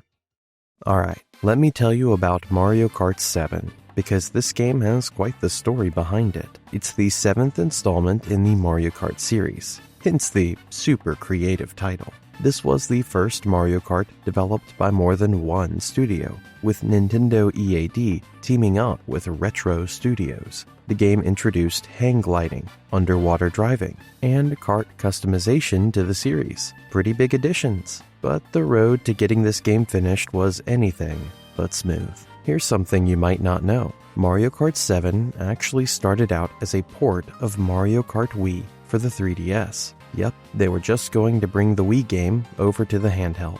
But during development, they decided to implement hang gliding and submersible karts, which were originally planned for Mario Kart Wii, but never made it in. So those features finally got their moment to shine. Nintendo EAD began development in early 2010, with the game first publicly announced at E3 2010, under the tentative title Mario Kart 3DS. They showed it again at E3 2011 and announced it would release later that year. Okay, so here's where things got stressful. Producer Hideki Kono described completing Mario Kart 7 as an act of emergency because the Nintendo 3DS wasn't selling well as expected. The console needed a big game to boost sales, and fast. But here's the problem. Because Nintendogs and Cats was scheduled to come out first, Mario Kart 7 got lower priority. They only assigned 8 staff members to start working on it.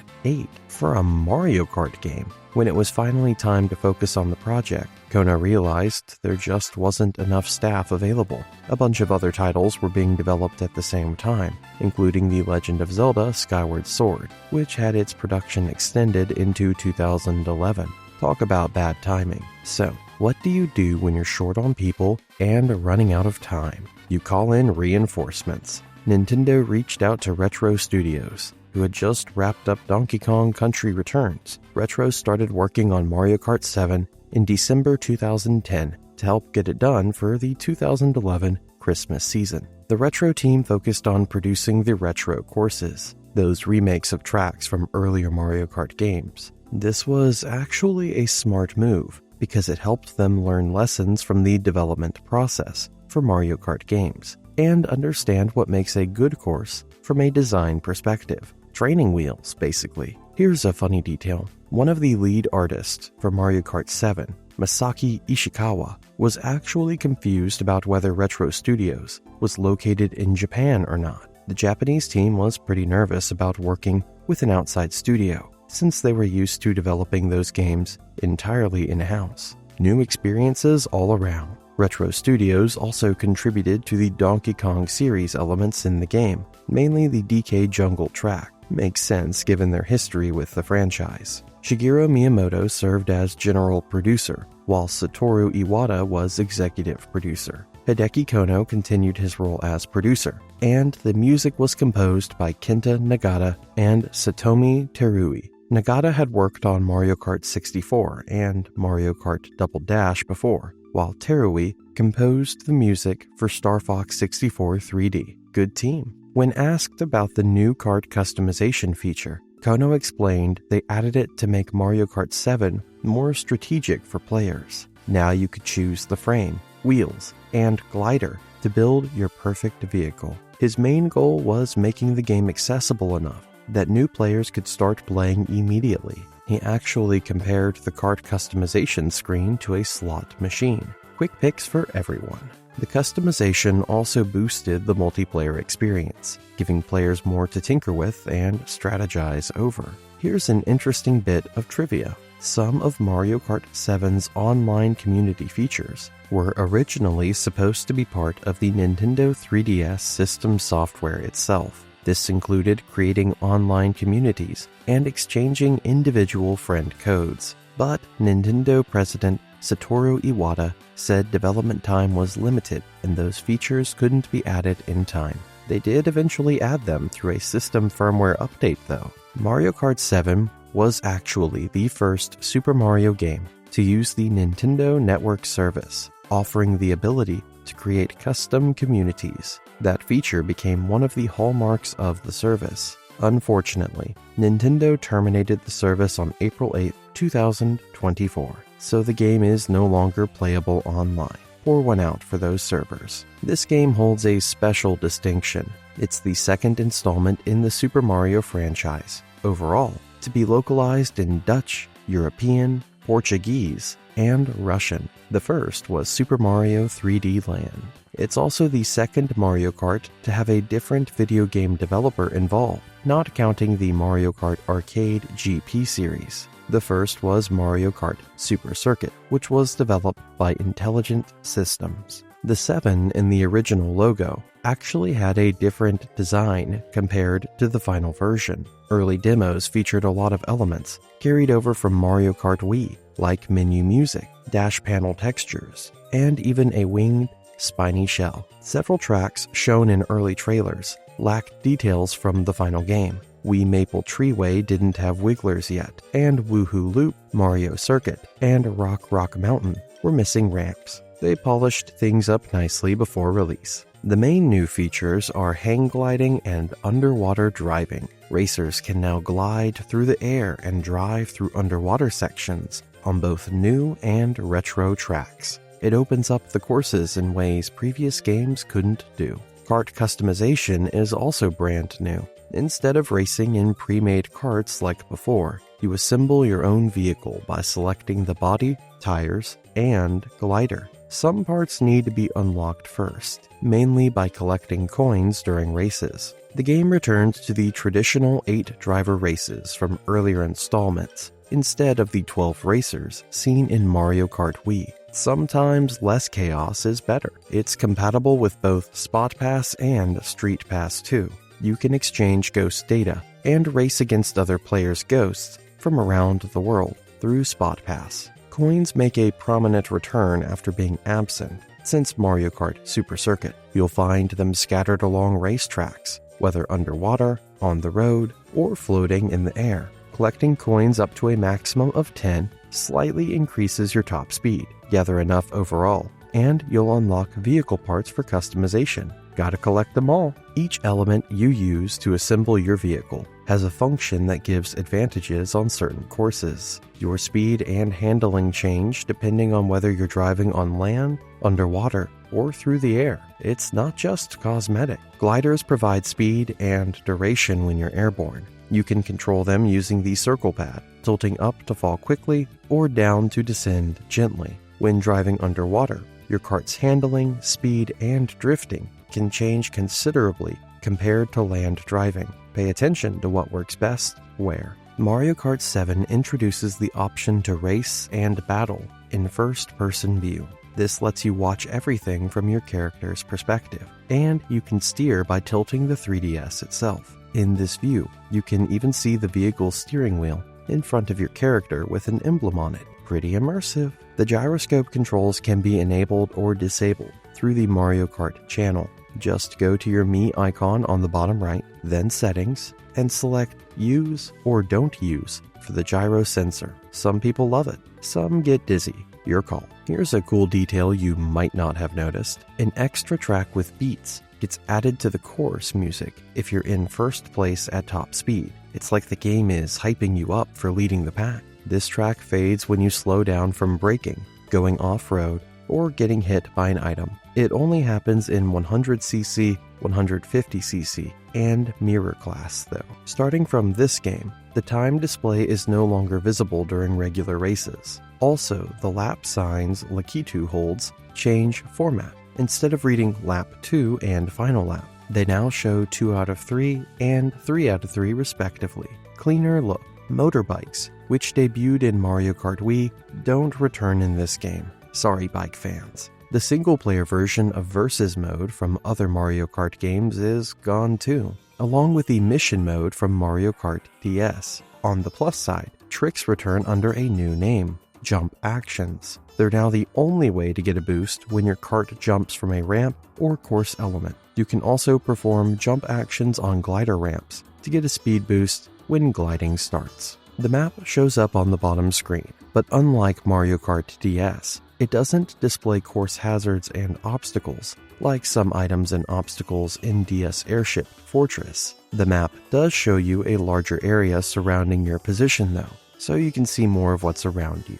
Mario Kart 7 includes 17 total drivers, with 8 available from the start and 9 to unlock. The starting lineup is the same as Super Mario Kart, but with Donkey Kong replacing Donkey Kong Jr. Classic Squad. New playable characters making their Mario Kart series debuts include Metal Mario, Wiggler, Honey Queen, and Lakitu. The playable Lakitu wears a red shell to distinguish him from the referee Lakitu, who wears green. Lakitu and Honey Queen are also making their overall playable debuts in any game here. Big moments for them.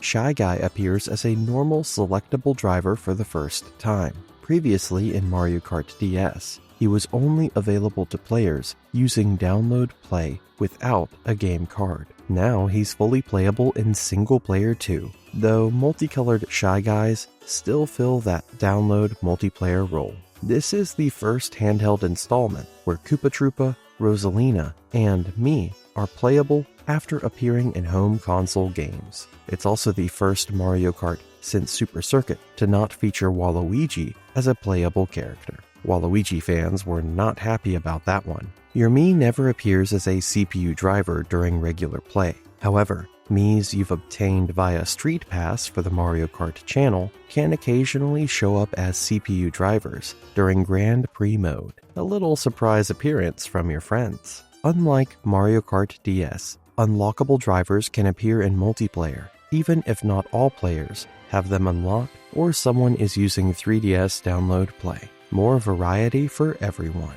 Drivers fall into one of 5 weight classes. Feather is the lightest, followed by light, medium, cruiser, and heavy. There are 3 kart frame sizes that generally match these weight classes, except for Metal Mario, who has a medium size but high density. Makes sense for a guy made of metal. All characters in any given weight class share the same stat boosts, both the ones you can see and the hidden internal ones. Each character has 2 rival characters who perform better than other CPU racers. If one of those rivals isn't unlocked, a default character fills in as a backup rival. Wario is the only character without any backup rivals, since both of his rivals, Luigi and Mario, are available from the start. The customization system lets you select the body, tires, and glider to build your ideal vehicle. Collecting coins in Grand Prix mode unlocks new bodies, tire sets, and gliders. You can grab a maximum of 10 coins per race.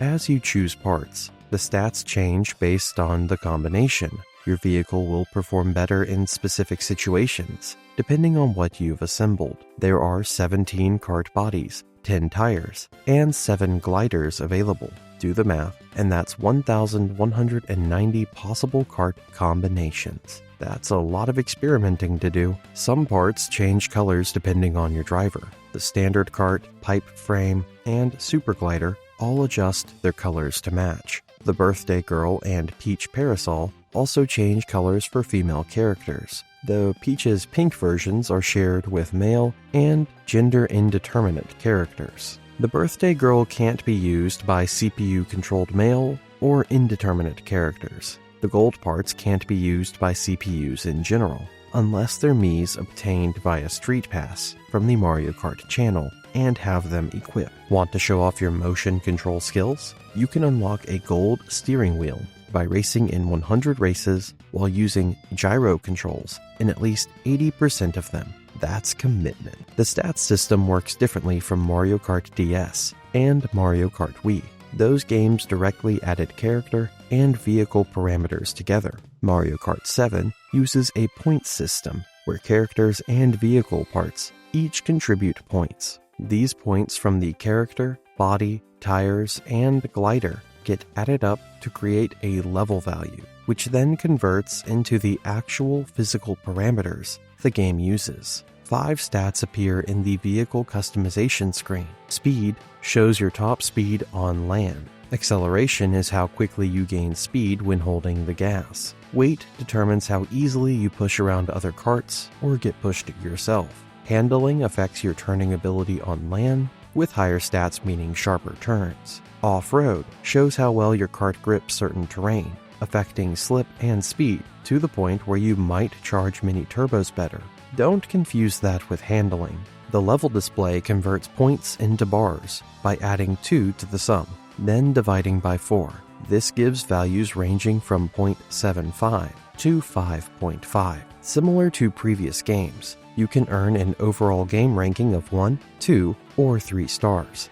This shows next to your nationality flag if you've earned the designated ratings in all cups and classes. You can see your overall ranking while participating in a Grand Prix too. The game displays it at the results of the last course before showing the overall cup results. Like Mario Kart DS and Mario Kart Wii, this game features 32 courses with 16 new ones and 16 retro tracks. The retro selection includes 1 course from Mario Kart Super Circuit, 2 from Super Mario Kart, 2 from Mario Kart Double Dash, 3 from Mario Kart 64, and 4 each from Mario Kart DS and Mario Kart Wii. Good variety. Only the Mushroom Cup, Shell Cup, and Battle courses are available from the start. But here's a nice change. Once you unlock cups, they're available for all game modes, not just that specific engine class, like in past installments. 3 of the new courses have a different structure. Woohoo Loop, Maku Woohoo, and Rainbow Road feature 3 sections each, with each section counting as 1 lap. It's a fresh approach to track design. Like in Mario Kart DS, the retro track's widths have been shortened, except for the DS courses, which actually got widened. Many classic items return in Mario Kart 7, but 3 new ones join the lineup: the Fire Flower, the Super Leaf, and the Lucky 7. Fun fact, the Super Leaf and Lucky 7 don't return in Mario Kart 8. Some items from Mario Kart Wii didn't make the cut. The Thundercloud, POW block, and Mega Mushroom are all absent. The fake item box from earlier games is gone too, along with Boo, which appeared in Super Mario Kart 64, Super Circuit, and DS. You still get items by driving through item boxes on the courses. The item roulette selects what you receive. Collecting coins on the track increases your top speed, and gathering 10 puts your cart at maximum speed. You can't hold more than 10. Getting hit by items or falling into pits makes you lose coins. One change from the previous game: the item warning sound only plays if a spiny shell or bullet bill is approaching. No more constant alerts. The spiny shell got a significant redesign. It's now wingless, similar to how it looked back in Mario Kart 64, and has a new sound effect. The behavior changed too. The shell flies lower to the ground and can actually hit other racers along its path to first place. The explosion is noticeably less powerful compared to previous installments though, a bit more fair for the leader. Shortly after release, players discovered that 3 racetracks had glitches, allowing them to skip significant portions of the course. People were exploiting these as cheats during online play. Not cool.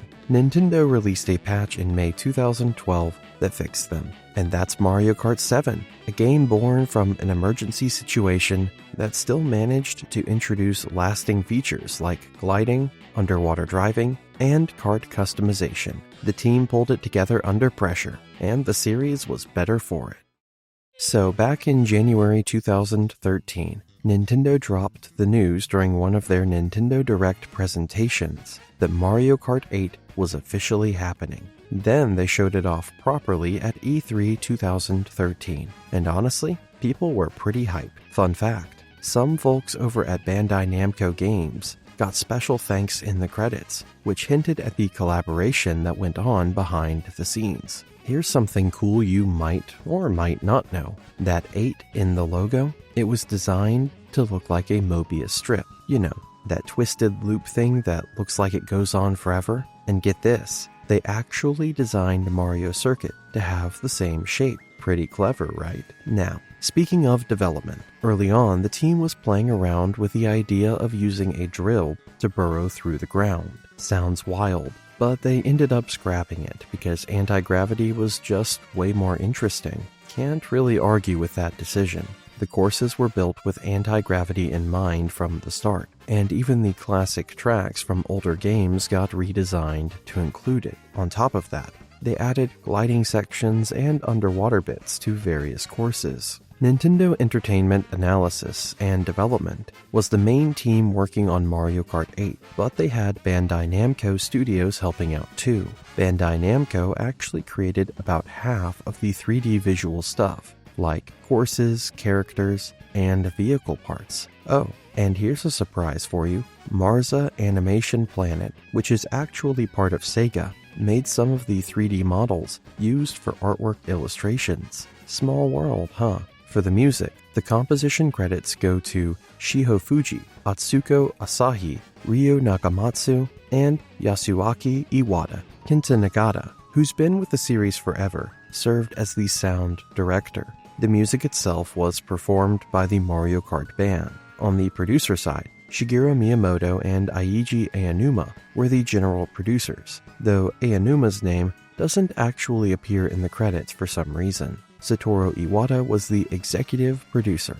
If you saw the early builds of the game, you'd notice some differences from what we ended up getting. The E3 2013 version actually used mechanics from Mario Kart Wii and Mario Kart 7 as placeholders. There were also little things that changed, like Twisted Mansion was originally called Boo House, and Toad Harbor had a Galaxy Airline logo on its racing banner in early trailers. Even the music evolved. Mario Circuit's theme was way more synthesized, before they went with the orchestrated version in the final game. Nintendo went all out with the launch promotions for this one. There was a limited edition that came out with a spiny shell figurine, which, let's be honest, is both amazing and slightly traumatizing for anyone who's been hit by one of those things. They also had themed console bundles with a hat, strategy guide, Wii Remote Plus controller, Wii Wheel, and a gamepad protector. Here's where it gets really good. In North America, Europe, and Australia, if you bought and registered Mario Kart 8 on Club Nintendo before July 31st, 2014, you got a download code for a free Wii U game. Not a bad deal at all. Then there was this whole Mercedes-Benz collaboration.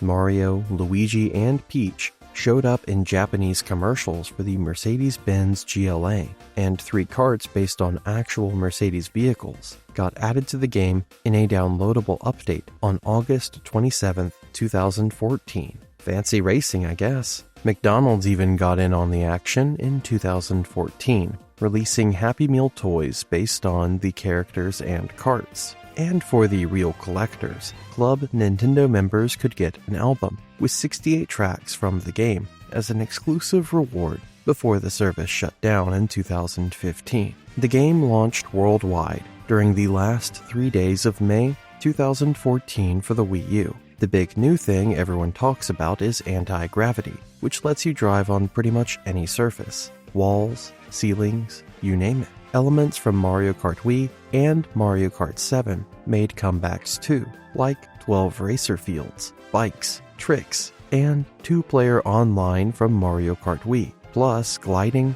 underwater driving, and kart customizing from Mario Kart 7. ATVs also joined the roster as a new vehicle class, alongside the returning karts and bikes. The 4.0 update later introduced the 200cc engine class, which is absolutely bonkers fast. The retro tracks got a lot of love in this game, appearing more redesigned than ever before, and commercially, this game crushed it. It became the best-selling title for the Wii U, hitting 8 million copies sold as of September 30th, 2016, which beat out both Mario Kart Super Circuit and Mario Kart Double Dash. Yeah, just wait until we get to the numbers of the Switch version. Let's talk about anti-gravity, because it really changed how tracks feel. These segments allow for way more creative track designs, letting you race across walls, ceilings, and other places that would normally make zero sense. Here's the fun part though. When you're in anti-gravity mode and bump into another racer, instead of just bouncing off each other, your kart spins and both of you get a speed boost. They call this a spin boost. So suddenly crashing into people becomes a strategy. 2 types of bikes return in this game. You've got your standard bikes that do regular drifts, and then there are sport bikes that lean toward the inside of the turn instead of actually drifting. While leaning, sport bikes lose less speed, but the trade-off is they have lower turning ability compared to vehicles that drift to the outside. This was also a thing in Mario Kart Wii, so veterans might already be familiar with it. Okay, so the character selection in Mario Kart 8 is pretty stacked. There are 36 total playable characters, 16 you start with, 14 you unlock, and 6 that come from the 2 DLC packs, The Legend of Zelda X Mario Kart 8 and Animal Crossing X Mario Kart 8. Each pack adds 3 characters, and that's only for the original game. We'll soon get into the Booster Course Pass as well. Including the DLC characters, there are 14 newcomers to the series. The 7 Koopalings, Baby Rosalina, Pink Gold Peach, Tanuki Mario, Cat Peach, Link, Villager, and Isabelle. The Koopalings, Baby Rosalina, and Pink Gold Peach were making their overall playable debuts, and the latter 2 were actually appearing in any game for the first time ever. Talk about a debut. Shy Guy, Metal Mario, and Lakitu also became playable in a home console Mario Kart for the first time, after each previously appeared in at least one handheld installment. If you buy both DLC packs, you also unlock 8 new colors for Yoshi and Shy Guy. Nice bonus. Later updates lets you unlock Mii suits using Amiibo, so your Mii can look like Samus Aran or Sonic the Hedgehog, among others. Even though there are technically 9 groups of characters that share statistics, the official site splits the initial 30 characters into 3 weight classes: light, medium, and heavy. And unlike most other home console Mario Kart games, multiple players can use the same character in local play without needing a glitch. Sadly, with the discontinuation of digital purchases for Wii U in March 2023, you can't buy the DLC characters anymore. But if you already got them, you can still download them. If you're even still playing this on the Wii U, I mean. The base game has 32 courses, split evenly between 16 new ones and 16 classic tracks. The classic courses include 1 each from Super Mario Kart and Mario Kart Super Circuit, 2 each from Mario Kart Double Dash and Mario Kart Wii, 3 each from Mario Kart DS and Mario Kart 7, and 4 from Mario Kart 64. Just like in the 3DS game, the retro courses have been updated with glider sections, underwater segments, and anti-gravity features. The game has orchestrated music for all new courses and most classics. One thing people noticed is that the courses feel narrower compared to previous games, especially those from Mario Kart Wii. The retro courses use their respective Mario Kart logos, except for a few DLC ones, like GCN, Yoshi Circuit, GBA Cheeseland, and GBA Ribbon Road. Courses from SNES to GCN use an updated classic logo, while courses from DS to 3DS use the current logo. The DLC Cups are special because they mix new and classic courses together, making them the first cups in the series to do that. Of the 16 DLC courses, 7 are classics, 1 each from Super Mario Kart, Mario Kart Wii, and Mario Kart 7, and 2 each from Mario Kart Super Circuit and Mario Kart Double Dash. The other 9 are brand new, and 5 of those are based on other Nintendo franchises, like Excitebike, F-Zero, The Legend of Zelda, and Animal Crossing. Interestingly, while some DLC courses have gliding or anti-gravity sections, none of them go underwater. The DLC Cups all share the same trophy shape, but with different colors and logos. The backs say, Professional Kart Racing Distinguished Driver. As always, items play a huge role in races. 4 new items were introduced: the Boomerang Flower, the Piranha Plant, the Super Horn, and the Crazy 8. The coin also returned as an item for the first time since Super Mario Kart. Some major changes to item mechanics happened in this game. The probability of getting each item now depends on your distance from the racer in first place. This means you could technically get a bullet bill even in second place. Here's a big one. In past games, you could hold an item behind you while grabbing a different one from item boxes. Not anymore. In Mario Kart 8, you can only carry the item you're currently holding or dragging. You have to release it before you can pick up something new. To keep things balanced, some items appear way less often now, especially lightning and the dreaded spiny shell, triple bananas, triple mushrooms, and the 8 items from Crazy 8 now surround your vehicle like triple shells do. Opponents get hit when they touch them, which can be good or bad depending on what you've got. When struck by lightning, you only lose items in your hand. Items surrounding you, except mushrooms, are lost when other racers touch them.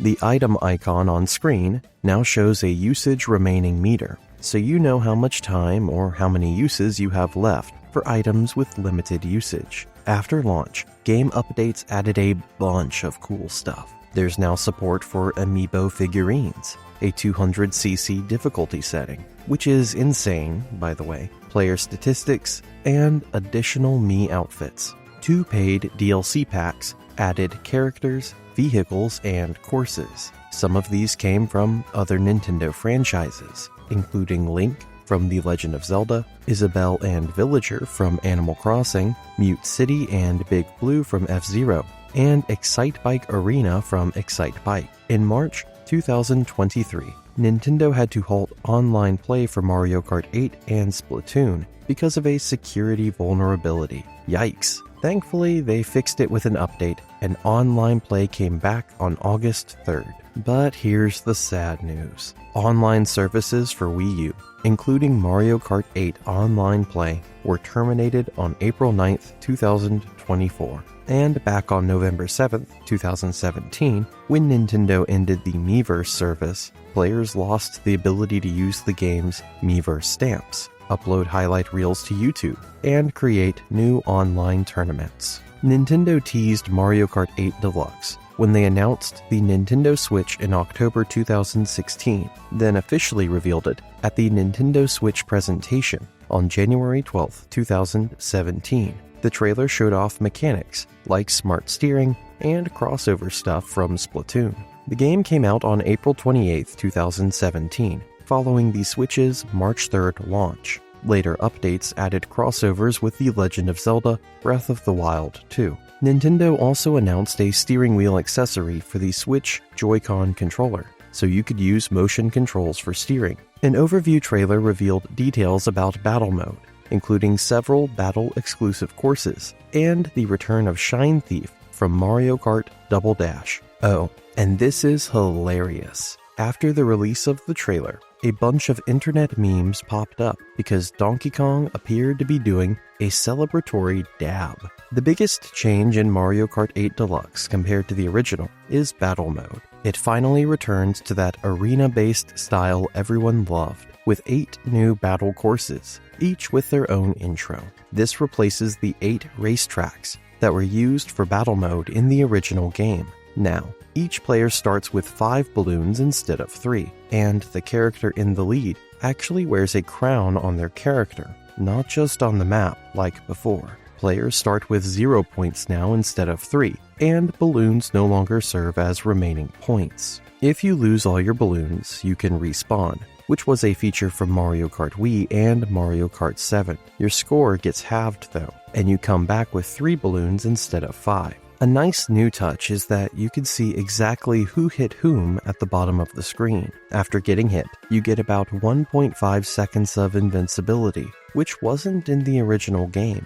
The item options got updated too. Specific item options were removed, but there's now a skilled items option where powerful items appear less often. It's similar to Mario Kart Wii's strategic option, called Basic in British English. There are 5 battle types, and 2 of them, Renegade Roundup and Coin Runners, have a no items option. Balloon Battle is the classic mode, where you pop opponents' balloons or steal them to score points. It uses the point-based setup from Mario Kart Wii and 7, not the survival format from earlier games. Renegade Roundup is brand new, and plays like cops and robbers. One team, called the Authorities, uses piranha plants permanently attached to their vehicles to capture players from the Renegades. Captured players go into floating jail cells. Remaining Renegades can free teammates by driving over key switches. Renegades win if at least one member is free when time runs out. Authorities win by capturing everyone. Authority members temporarily lose their capture ability when hit by items, and freed Renegades get a speed boost and temporary immunity. Bob-omb Blast returns from Double Dash, where everyone attacks using bob-ombs exclusively. You can carry up to 10 of them. It follows the same rules as Balloon Battle, except the only items are bob-ombs. You can't hurt yourself with your own explosions, and thrown bob-ombs explode instantly. Coin Runners came from Mario Kart Wii, and was last seen in Mario Kart 7. Collect as many coins as possible before time runs out. This version plays more like the Wii version, with no coin limit, unlike the 10 coin cap in Mario Kart 7. Shine Thief is back from Double Dash. One player grabs a Shine Sprite and tries to hold it for about 20 seconds, while everyone else tries to knock it away. The Shine holder has slightly reduced top speed. In team play, one team needs to collectively hold it for about 30 seconds. You can also pick Random Battle to cycle through all 5 modes. The round count options for Random Battle are 5, 8, 10, 15, 20, and 25 rounds, different from the 4, 6, 8, 12, 16, and 24 rounds available in individual battle types. Shortly after Deluxe launched, Nintendo released an update that changed one of the Inkling girl's victory gestures. Originally, she'd put her hand on a flexed bicep and pump her fist in the air. In Japan, this basically means bring it on, but in European and Latin American countries, it looked like the bras d'honneur, which is an offensive gesture meaning something along the lines of, well, let's just say it's not family friendly. After the update, she no longer clenches her fist around her flexed arm and does a regular fist bump, though the rest of the gesture stayed the same. A series of updates in 2018 made the game work with Nintendo Labo, those toys-to-life kits that use cardboard to create motion-controlled toys with Joy-Con controllers. The first update enabled the Toy-Con motorbike as a controller, letting you use the physical throttle, handlebars, and gyroscope. Actions like braking, drifting, and grabbing items still used the standard controller buttons, though. A later update added compatibility for the Toy-Con car, pedal, and key. These let you control braking, drifting, and even use the horn on the steering wheel to launch items. On December 7th, 2022, an update added an item customization option for certain modes, letting you choose which items can appear in races or battles. Pretty handy if you want to avoid certain annoying items. During a February 2022 Nintendo Direct, Nintendo announced that Mario Kart 8 Deluxe would get a paid DLC season pass called the Booster Course Pass. The courses are mostly remastered versions from previous Mario Kart games. This thing is massive. It was released in 6 waves, each containing 8 courses split into 2 cups, totaling 48 additional tracks. They rolled out between March 2022 and November 2023. You can get it by purchasing on the Nintendo Switch eShop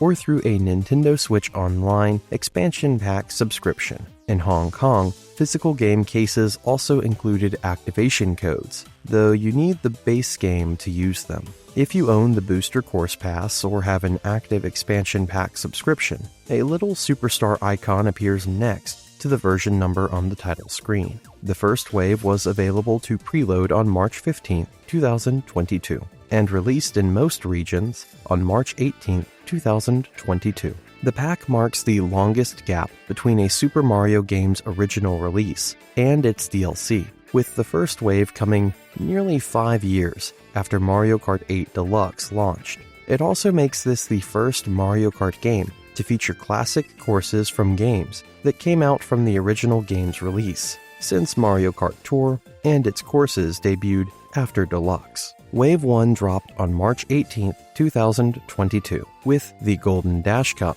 and the Lucky Cat Cup. Wave 2 came out on August 4, 2022, featuring the Turn-Up Cup and the Propeller Cup. This one included Sky High Sundae, an original course that never appeared in a previous Mario Kart game. Also, Nintendo released an update alongside Wave 2 that changed the cars at the end of Wii Coconut Mall to do donuts instead of just sitting there, except in time trials. People loved this change, since many were disappointed the cars were stationary at first. Wave 3 arrived on December 7, 2022, with the Rock Cup and the Moon Cup. The ability to remove certain items from Versus Race mode and online races was added here too. Wave 4 launched on March 8, 2023 in North America, and March 9 elsewhere, containing the Fruit Cup and the Boomerang Cup. It included a brand new original course based on Yoshi's Island from 1995. Wave 5 came on July 12,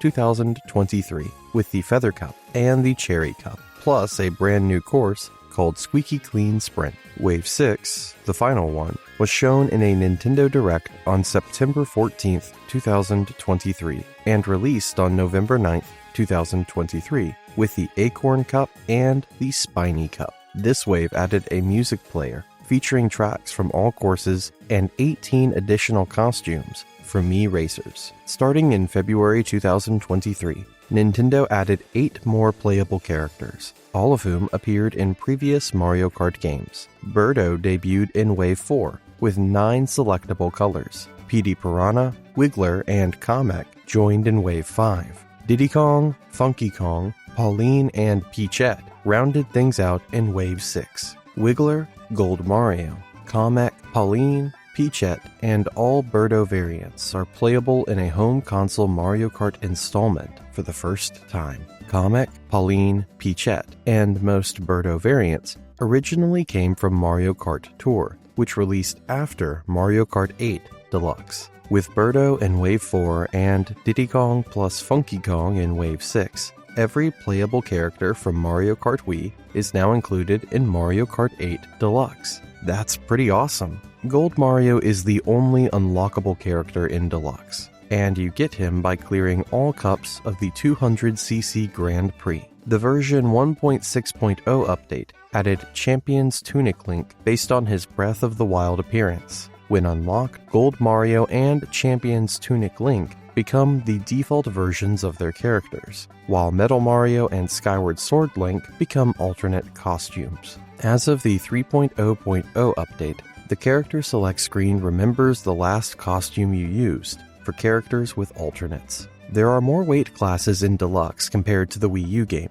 with several returning characters having different stats. This means fewer characters share identical statistics. The 48 additional courses bring the total to 96. The classic courses break down like this: 2 each from Super Mario Kart and Mario Kart 64, 3 from Double Dash, 4 each from Mario Kart DS and Mario Kart 7, 5 from Super Circuit, 8 from Mario Kart Wii, and 17 from Mario Kart Tour. 3 new courses are also included: Sky High Sundae, Yoshi's Island, and Squeaky Clean Sprint. This brings the total new courses to 28. For the British English version, 3DS Rock Mountain and Wii DK Summit keep their British names: 3DS Alpine Pass and Wii DK's Snowboard Cross. However, most courses with different European French and Canadian French names use their European French names in both versions, with exceptions for DS Waluigi Pinball, Tour Amsterdam Drift, and 3DS Rosalina's Ice World. Ninja Hideaway, Merry Mountain, and Piranha Plant Cove don't have the Tour prefix, despite coming from Mario Kart Tour. In the Chinese release, all Tour courses lack the prefix, likely because Mario Kart Tour isn't available there. Piranha Plant Pipeline is the only new course from Tour that didn't make it into the DLC. For time trials, the Staff Ghost's countries match the city course's locations. Paris Promenade has French ghosts. Tokyo Blur has Japanese ghosts. New York Minute and Los Angeles Laps have American ghosts. London Loop has British ghosts. British Byways has German ghosts. Amsterdam Drift has Dutch ghosts. Rome Avanti has Italian ghosts. And Madrid Drive has Spanish ghosts. Other city courses have Japanese, American, or Spanish ghosts, since there aren't staff ghosts from those cities' countries. Several minor course adjustments were made throughout the waves. When Wave 2 came out, Wave 1 courses got slightly brighter icons, and sand and dirt now leave tire marks.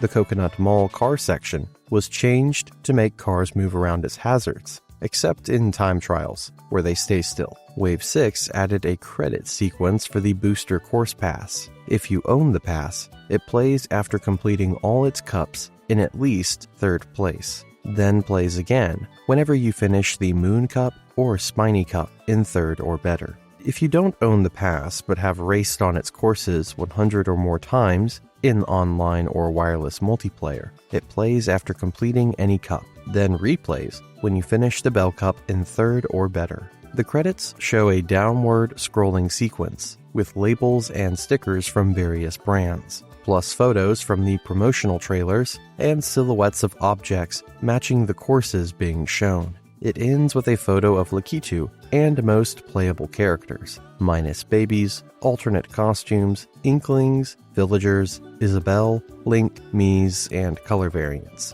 posing on N64 Rainbow Road with "Thank You" at the bottom. The music starts with an arrangement of the Super Mario Kart credits theme, goes into a medley of course themes: Tokyo Blur, Ninja Hideaway, Berlin Byways, Singapore Speedway, Vancouver Velocity, Los Angeles Laps, Madrid Drive, and Sky High Sundae, then returns to the Super Mario Kart credits before ending. In September 2023, Nintendo announced some bundles. Japan got one with the base game, and a Booster Course Pass download code. Europe and Oceania got a bundle with just the download code, plus pins, cards, and stickers, no game included, both released on October 6, 2023.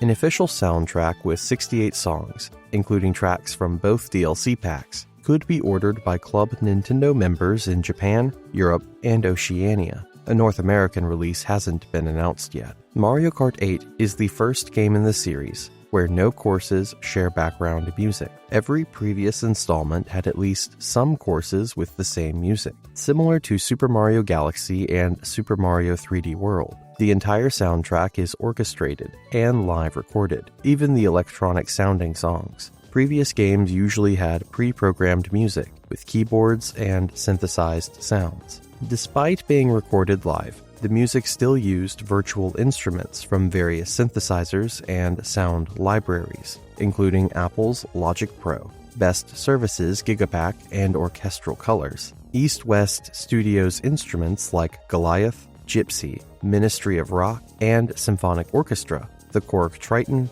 Mark of the Unicorn's Universal Loops and Instruments, Native Instruments Contact Factory Library, Roland's Phantom X synthesizer and Sound Canvas SC8850 module, Sample Modeling's The Trumpet, Sonic Reality's World Traveler, Spectrasonic's Omnisphere and Supreme Beats, and Steinberg's Hallion 1. The credits music, arranged by Ryo Nagamatsu, includes pieces from Thwomp Ruins, Mario Circuit, Electrodome, Mount Wario, and Cloud Top Cruise. The ending is similar to the Mario Kart Wii credits ending, also written by Nagamatsu, but much more elaborate. The courses shown in the Booster Course Pass key artwork use official screenshots and in-game icons from Mario Kart Tour. Some screenshots show Paris Promenade with barrier fences from Tour, and there's an official screenshot of Ninja Shy Guys in Ninja Hideaway from the 2021 Ninja Tours preview. Before Wave 1 released, the infographic showing all known courses used Mario Kart Tour screenshots, but after Wave 1 launched, the trailer updated the infographic to use Mario Kart 8 Deluxe screenshots, and future Wave trailers followed suit. The version 2.3.0 update added the updated infographic to the game's menu.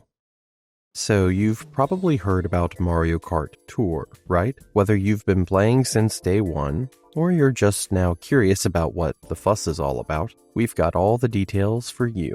Back in January 2018, during a financial briefing on the 31st, Nintendo dropped the news that they were bringing Mario Kart to mobile devices for iOS and Android. People went absolutely wild. Then in April 2019, Nintendo opened up applications for a closed beta test. But here's the catch. It was only for Android users in North America and Japan. The beta ran from May 22, 2019 to June 4th, 2019, so it was pretty short. Originally, the game was supposed to come out by March 2019, but you know how these things go. It finally launched on September 25th, 2019, hitting 163 territories. That's basically the same availability as Super Mario Run, except for Belgium and Vietnam. Belgium actually banned games with loot boxes in 2019 because they violated gambling laws. Yikes. Here's something cool though. If you pre-registered, you got the game a day early. And unlike previous Super Mario mobile games, you actually need a Nintendo account to play this one. The launch was massive. By September 26, just one day after release, there had been over 10 million downloads. 10 million. That's a lot of people wanting to race on their phones. Alright, so Mario Kart Tour is a free-to-play mobile game, which means you can grab it from the App Store or Google Play without paying upfront, unlike Super Mario Run, where you had to pay for the full experience. This one lets you jump in for free. The game reuses a bunch of assets from Mario Kart 7 and Mario Kart 8, but everything's been adapted for the mobile format. Familiar mechanics like gliding, underwater driving, and character-specific special items all make comebacks. But the game also introduces some brand new stuff to the Mario Kart series. You've got reverse courses, trick courses,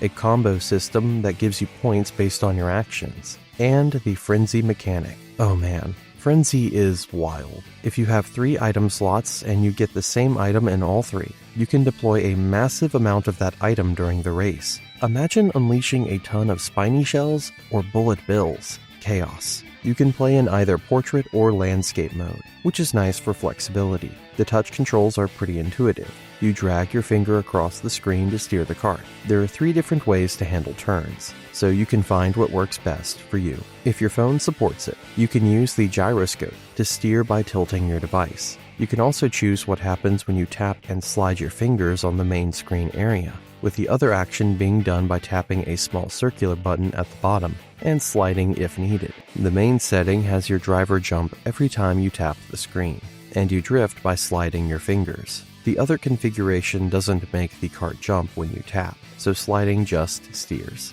After steering for a bit, the kart starts auto-drifting and charging up mini turbos and super mini turbos. But here's the thing, ultra mini turbos only charge when you're actually drifting. Similar to Mario Kart 8 Deluxe with auto accelerate and smart steering enabled, karts speed up automatically and can steer you away from walls. You can adjust how intense the smart steering is in the settings. If you turn it off completely, you can access most shortcuts without needing mushrooms, though you'll be a bit slower. The game's mechanics are based on Mario Kart 7.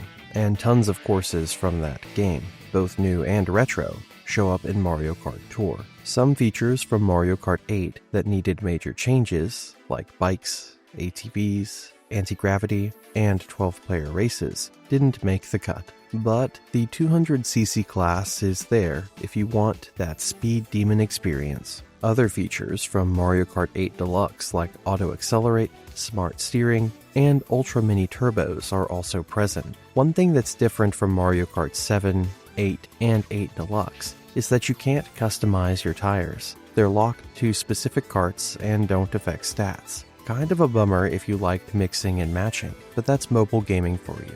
When you finish a race, you get Grand Stars, experience points for your driver, kart, and glider, as long as their base points aren't maxed out, and coins. This is where things get interesting. Every driver, kart, and glider has favorite courses where they give you advantages. Each course has 3 tiers for each piece of equipment. For drivers, 3rd tier ones get 1 item from every item box. 2nd tier drivers get 2 items, and 1st tier drivers get 3 items. More items equals more chaos, right? For karts, 2nd tier gives you a bonus points multiplier of 1.5, and 1st tier gives you a multiplier of 2. For gliders, 2nd tier increases the time between point gaining actions to count as a combo, and gives a combo bonus multiplier of 2, while 1st tier gliders stretch that combo time even longer and give you a multiplier of 3. Super and high-end drivers, karts, and gliders have higher point values when you choose them, and more preferred courses. Drivers also have their own special items, kind of like Mario Kart Double Dash's item system. Karts have driving-related bonuses, like making driving more effective, while gliders increase the likelihood of getting a certain item and the points you get from using it. Everything can be leveled up, and upgrades come with each level. Since the 2.6.0 update, you can even upgrade a favorite course to a favorite course by leveling up. Normal items get 1 upgrade after reaching level 6, super items get 2 after reaching levels 3 and 6, and high-end items get 4 after reaching levels 3 and 6. The courses you can play depend on the tour, which changes every 2 weeks. Since the Battle Tour, each tour has 15 cups and adds new drivers, karts, gliders, and courses. But it wasn't always like this. From the Baby Rosalina Tour until the 2022 Anniversary Tour, each tour had 12 cups. From the 2019 Paris Tour until the Mario Bros. Tour, each tour had 18 cups. And from the New York Tour until the 2019 Halloween Tour, each tour had 16 cups. During certain tours, especially ones themed around real-world locations, the game includes a course that's completely new to the series. Each cup contains 3 races and 1 bonus challenge. These challenges require you to beat a certain goal with a specific character, kart, and glider. Originally, once you played all the courses and the bonus challenge and got enough grand stars, you could move on to the next cup. But in later tours, cups just unlock automatically without any requirement. Oh, and the cups are named after playable characters, which is a nice touch. Okay, hold on to your hat, because this roster is huge. Counting each character variant and Me Racing suit separately, there are 267 playable characters in Mario Kart Tour. That's the largest number of playable characters in any Super Mario game. 267. Some notable newcomers to the Mario Kart series include Peachette, Pauline, Hammer Bro, Boomerang Bro, Fire Bro, Ice Bro, Monty Mole, Dixie Kong, Captain Toad, Nabbit, King Babam, Comet, Chargin' Chuck, and Poochie. Ice Bro and King Babam are also making their first playable appearances ever in any game. Some characters returned after being absent for ages. Donkey Kong Jr., as a 2D sprite variant, is playable for the first time since Super Mario Kart. That's a long vacation. PD Piranha is playable for the first time since Mario Kart Double Dash. And Diddy Kong, Birdo, and Funky Kong are playable for the first time since Mario Kart Wii. Excluding characters from outside the Super Mario franchise, only 2 playable characters from previous mainline Mario Kart games didn't make it to Tour. Koopa Paratroopa from Double Dash and Honey Queen from Mario Kart 7. Sorry, Honey Queen fans. Miis also return, debuting in the 2022 Mii Tour. Like in Mario Kart 8, they can wear different racing suits, but now each suit has its own special skill. There are 65 suits total, with at least one new suit added in each tour from the 2022 Mii Tour until the 2023 Anniversary Tour. When you first launch the game, you get either Toad or Toadette. After the tutorial, you get a free pipe launch that gives you Peachette, Metal Mario, or Dry Bowser. The red Mii racing suit is also given as a free gift. Gold Mario is special because he was originally only playable in Coin Rush mode until the 2023 Anniversary Tour. He has the unique ability to draw in nearby coins, with a larger radius in Coin Rush. Characters are sorted by rarity, which is different from other Mario Kart games. There are 3 tiers: normal, super, and high-end. Normal characters are easier to get, but rarer characters have more starting points and more favored and favorite courses. There are 340 karts and 238 gliders in Mario Kart Tour. That's the most of any Mario Kart game by a long shot. Several karts and gliders return from previous games, but new ones also appear alongside variants of existing ones. These variants share the same in-game model, but have different textures, and they're grouped together in the internal files. Like drivers, karts and gliders are organized into normal, super, and high-end tiers. Each one has a special skill that gives you specific benefits during races. Karts give bonus points for performing particular techniques, while gliders increase your chance of getting a certain item from item boxes, plus the points you get from using that item. Karts and gliders also have their own favored and favorite courses. Using them on those courses increases your bonus points multiplier or combo bonuses. For battle mode, there's a feature that lets you customize your balloons. Unlike karts and gliders though, these balloon designs are purely for looks. There are 34 balloon designs to choose from. Mario Kart Tour features 103 different race courses, or 136 if you count each route for courses with multiple reroutes. That's the most out of all Mario Kart games. Until the 2023 Anniversary Tour, at least one additional course was added at the start of almost every tour. Something really cool that Mario Kart Tour introduced is course variants. Courses can have up to 3 or 4 variants, in addition to the normal one. Courses marked with R are reverse courses, labeled SI for sins inverse in French.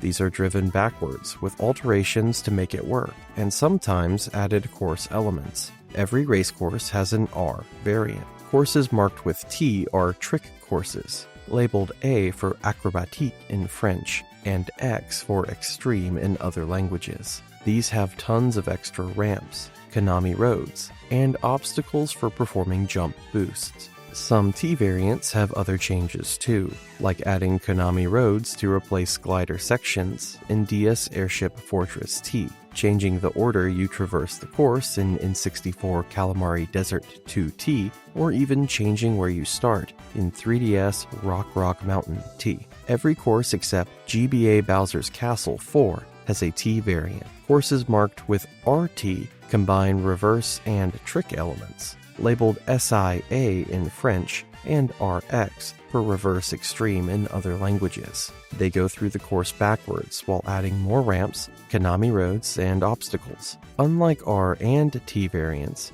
many courses were introduced without RT variants and got them later. Originally, RT variants only appeared for city courses, but classic courses started getting them too, with the 2019 Winter Tour. From then to the 2020 Trick Tour, each tour saw 1 to 3 new ones added. Courses marked with B are battle variants, modified for battle mode and typically taking place in a condensed version of the course. Only New York Minute and Paris Promenade have B variants. If you count all variants separately from their normal counterparts, the total number of courses is 541. Add the 2 B variants, and you hit 543. That's a lot of racing. Before the Battle Tour, with some exceptions, city courses were added with all 4 variants in the same tour, while other courses first came without the RT variant. which would release later in a tour focused on RT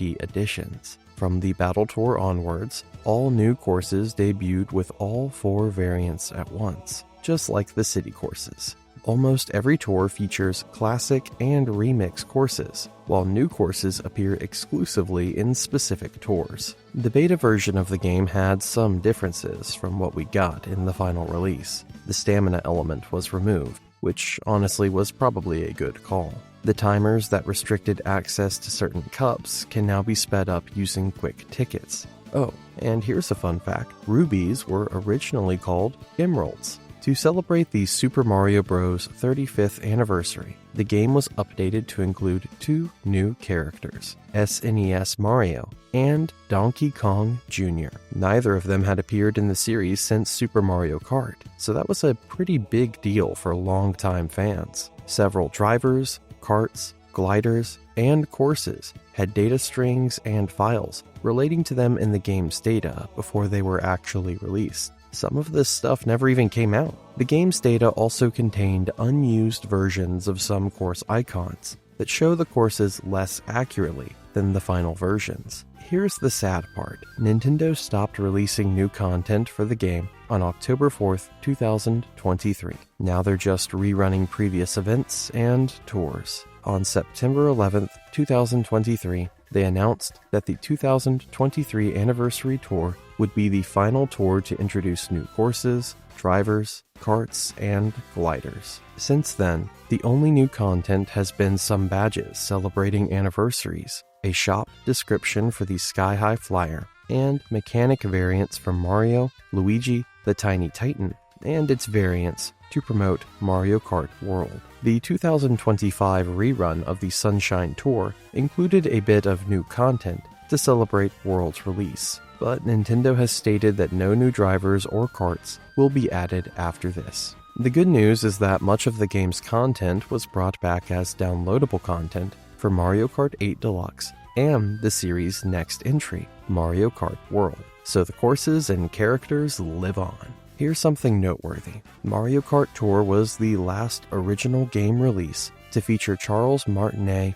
voicing Baby Mario and Baby Luigi before he moved to the role of Mario Ambassador. Both characters were recast, with the new actors voicing them, starting with Mario Kart World. End of an era. Okay, this is where things get a bit serious. On May 17, 2023, a young boy assisted by his father filed a lawsuit against Nintendo. They alleged that one of Mario Kart Tour's previously implemented gacha mechanisms, called spotlight pipes, basically loot boxes, capitalized on and encouraged addictive behaviors akin to gambling. The lawsuit called for all minors in the United States who were involved in purchasing these loot boxes to receive a refund. Apparently, the young boy spent $170 in Mario Kart Tour microtransactions using his father's credit card. Ouch. Before the mechanism was removed in 2022, the gacha system let players receive random in-game items and upgrades by buying the in-game currency of rubies and spending them at the spotlight pipes. The suit also alleged that Nintendo intentionally made the game harder to progress without buying microtransactions, and tricked players into doing so. These actions allegedly went against California's business law and Washington State's Consumer Protection Act. And that's the complete story of Mario Kart Tour. Whether you loved it or found the monetization frustrating, you can't deny it brought Mario Kart to lots of new players. So here's something wild. Nintendo started prototyping Mario Kart World way back in March 2017, right before Mario Kart 8 Deluxe even came out. The game was originally being built for the regular Nintendo Switch, but around 2020 they ran into some problems. Turns out, trying to optimize an open-world racing game with 24 players on the original Switch hardware was causing headaches. The Nintendo Switch 2's hardware specifications were starting to come together at that point, giving the developers room to really expand on their ideas. So they made the call to move development to the new console. This actually makes Mario Kart World the first Super Mario game since Super Paper Mario to be pushed back to a successor console. Oh, and you know the booster course pass for Mario Kart 8 Deluxe? That was conceived around the same time as a stopgap release to keep fans happy while development on World continued. Pretty clever strategy, right? You might be wondering why they didn't just call it Mario Kart 9, according to the developers. If the game had only introduced new courses without any new gimmicks, it probably would have been called Mario Kart 9. But the open world gameplay was decided from the very beginning, and they chose the name Mario Kart World super early in development. Series producer Keisuke Yabuki wanted the new entry to innovate on the series' gameplay formula with an open world, because he thought the traditional gameplay formula had been perfected with Mario Kart 8 Deluxe. So instead of just making another sequel, they went for something completely new. Makes sense when you think about it. Mario Kart World is primarily developed by Nintendo EPD, with Keisuke Yabuki, Kenta Sato, Masaki Ishikawa, Shintaro Jikumaru, and Atsuko Asahi, all returning from their roles on ARMS. Bandai Namco Studios came back to help out again, and this time Monolith Soft and 1UP Studio were also involved in development. Here's something interesting though. This game features neither Shigeru Miyamoto nor series creator Hideki Kono in lead development roles. Kono only receives a special thanks credit. That's a pretty big shift for the series. Speaking of changes, there are some new voice actors you'll notice. This is the first Super Mario game to feature Courtney Lin as the voices of Peach and Baby Peach, Layla Burzins and Paul Castro Jr. as the playable and non-playable Toads respectively, and Laura Stahl as Toadette. This came after Nintendo's decision to recast longtime voice actress Samantha Kelly. It's also the first game where Koji Takada replaces Takashi Nakasako as the voice of Donkey Kong. He's reprising his role from the Japanese dub of the Super Mario Bros. Movie, and it's the first Mario Kart game to feature Kevin Afghani, Giselle Fernandez, and Don M. Bennett as the voices of their respective characters. Okay, this is one of my favorite development stories. So during development, one of the artists made a sketch of a cow from the Moo Moo Meadows track driving a blue truck. The producers found this absolutely hilarious and were so amused by the images that Cow was soon added as a playable character. The developers named these types of characters NPC drivers. After Cow got added, other obstacles started becoming NPC drivers too, like Pokey. Sometimes the best ideas come from silly sketches. Ever wonder why they bumped the racer count up to 24? One of the developers thought that 12-player races would feel empty once everyone became spread out on these massive open-world tracks. So they doubled it.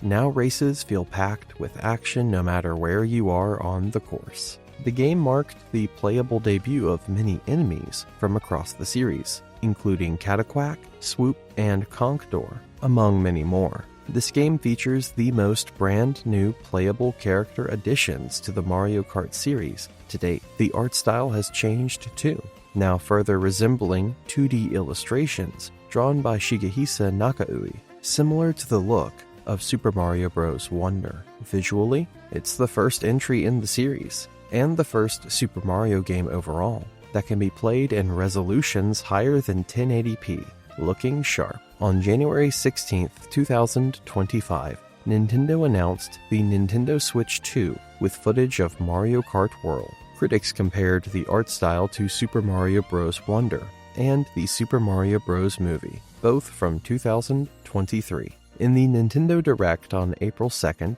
2025, Nintendo announced the title Mario Kart World and showed the first trailer. Then came some controversy. Nintendo announced it would sell for $79.99 in the US, which is $20 more than the standard price for games on the original Switch, and more than most standard AAA games. This led to a lot of criticism from fans and media. Then Mario Kart World finally released in most regions on June 5th as a launch game for the Nintendo Switch 2. Let's talk about what makes this game different from everything that came before. First up, races now have 24 racers. That's double the 12 from Mario Kart Wii, Mario Kart 8, and Mario Kart 8 Deluxe, triple the 8 from other entries, and quadruple the 6 from the arcade games. Players receive points as before, but some positions now receive the same number of points. This actually makes Mario Kart World the first game where racers who finished in different places got the same points, since Mario Kart Super Circuit, when 5th through 8th place all got 0 points. Now, here's the interesting part. Underwater driving from Mario Kart 7 and anti-gravity from Mario Kart 8 don't return, but gliding does. Instead of separate gliders though, vehicles now have retractable wings built in. When you go over water, the wheels of all vehicles change into water skis, letting you float on the surface. Both mechanics create a vehicle system comparable to Diddy Kong Racing and Diddy Kong Racing DS. Pretty cool throwback. There are tons of new mechanics too. When you hold down the button after a hop without turning, you can charge up a charge jump instead of starting a drift. After landing, you get a small speed boost similar to a mini turbo. You can charge these jumps to get blue sparks, then yellow, then rainbow sparks, with longer charges giving you a longer boost after landing. Sound familiar? It works similarly to drifting. Vehicles can now wall ride by jump boosting or charge jumping onto walls. You can also rail ride on grind rails and other thin platforms to quickly charge up mini turbos. There's a new rewind feature that lets you rewind your position back to where you were before. But heads up, this doesn't rewind the other racers, and you can only use it in free roam or in solo races and time trials. Unlike previous games, all the courses take place in a large open world connected by routes. These are long, non-looping tracks filled with various hazards that connect one course to another during races. You can also enter large vehicles scattered around the world marked with question marks and temporarily control them from the inside. The options are cargo trucks, boats, helicopters, and UFOs. How awesome is that? Knockout Tour is a brand new all-out battle mode where you race over consecutive courses and routes across the open world. Here's the twist. If you're in the last 4 places at a specific checkpoint, you're eliminated. Unlike regular races, there are no breaks in between. Players who qualify just keep going into the next race. Knockout Tour uses rallies instead of cups, with each of the 8 rallies having 6 checkpoints. Unlike Grand Prix, this mode focuses primarily on the routes between courses. The first 5 races take place on a continuous path, with each checkpoint eliminating the bottom 4 players. For the final race, the last 4 players standing race a lap around the final course. Intense. Like Grand Prix, you can earn up to 3 stars in each rally. To get all 3 stars, you need to place first at every checkpoint. No pressure. Free Roam is an open-world adventure mode, where one or multiple players can freely explore any course, both on and off-road. The HUD shows P-switches, question panels, and Peach medallions as discoverable objects, all of which award you with stickers when found. P-switches activate missions, reminiscent of the missions mode from Mario Kart DS and bonus challenges from Mario Kart Tour. In total, Free Roam contains 394 P-switches, 150 question panels, and 200 Peach medallions. That's a lot of collectibles. CPU drivers show up in Free Roam too. Main characters drive around locations indicated by the map, and 3 random NPC characters can be found driving around the race courses. CPUs also appear as challengers in certain P-switch missions. Once you unlock Mirror Mode, you can drive through the stained glass on either the front or back of the castle in Peach Stadium to mirror the entire world map in Free Roam. That's a fun little secret. The game has 50 racers total, with 32 available from the start and 18 unlockable. Of these, 30 return from past games, and 20 are completely new. Most of the newcomers are playable for the first time in a video game ever, except for Goomba, Piranha Plant, Pianta, Spike, and Dolphin, as well as Cheep Cheep and Coin Coffer if you count captures in Super Mario Odyssey, and Sidestepper if you count mystery mushroom costumes in Super Mario Maker. Nabbit, Hammer Bro, Chargin' Chuck, and Monty Mole are playable for the first time in a console Mario Kart game after debuting in Mario Kart Tour. Here's something notable. Excluding arcade games and Mario Kart Live Home Circuit, this is the first game in the series, since Miis were introduced on the Wii, to not feature them as playable characters. Also, this is the first game to feature Donkey Kong's 2025 redesign, outside of profile icons. 26 drivers are part of the subcategory called NPC drivers. These include all 20 newcomers, plus 6 returning characters: Dry Bones, Wiggler, Hammerbro, Chargin' Chuck, Nabbit, and Monty Mole. All of them appear in the game as background characters, obstacles during races, or hazards in free roam. During races, the comic item can transform drivers into various characters from this NPC group. In some cases, many members of that species will appear on the track. Unlike the main roster, NPC drivers don't have alternate outfits, and Dash Food only gives them a speed boost. Karts, bikes, and ATVs all return in Mario Kart World. The latter two were missing from Mario Kart Tour, so it's nice to have them back. For bikes, standard bikes return, but sport bikes don't. Kart customization, like in Mario Kart 7 and Mario Kart 8, doesn't return. Instead, vehicles have unique wheel designs, and some don't have wheels at all, using treads or skis instead. Like those earlier games though, vehicles are unlocked by collecting coins. Despite ATVs returning, the standard ATV doesn't make the cut. The gold standard from Mario Kart 7, Mario Kart 8, Mario Kart 8 Deluxe, and Mario Kart Tour is also absent. You can customize vehicles with stickers, which are decals earned by completing certain objectives. Each sticker can be placed on a specific spot on your vehicle, indicated by a pair of checkered flags in the vehicle selection icon. There are 1,056 stickers total, with 39 available from the start. That's a lot of decorating potential. There are 40 vehicles in the game, 23 karts, 11 bikes, and 6 ATVs.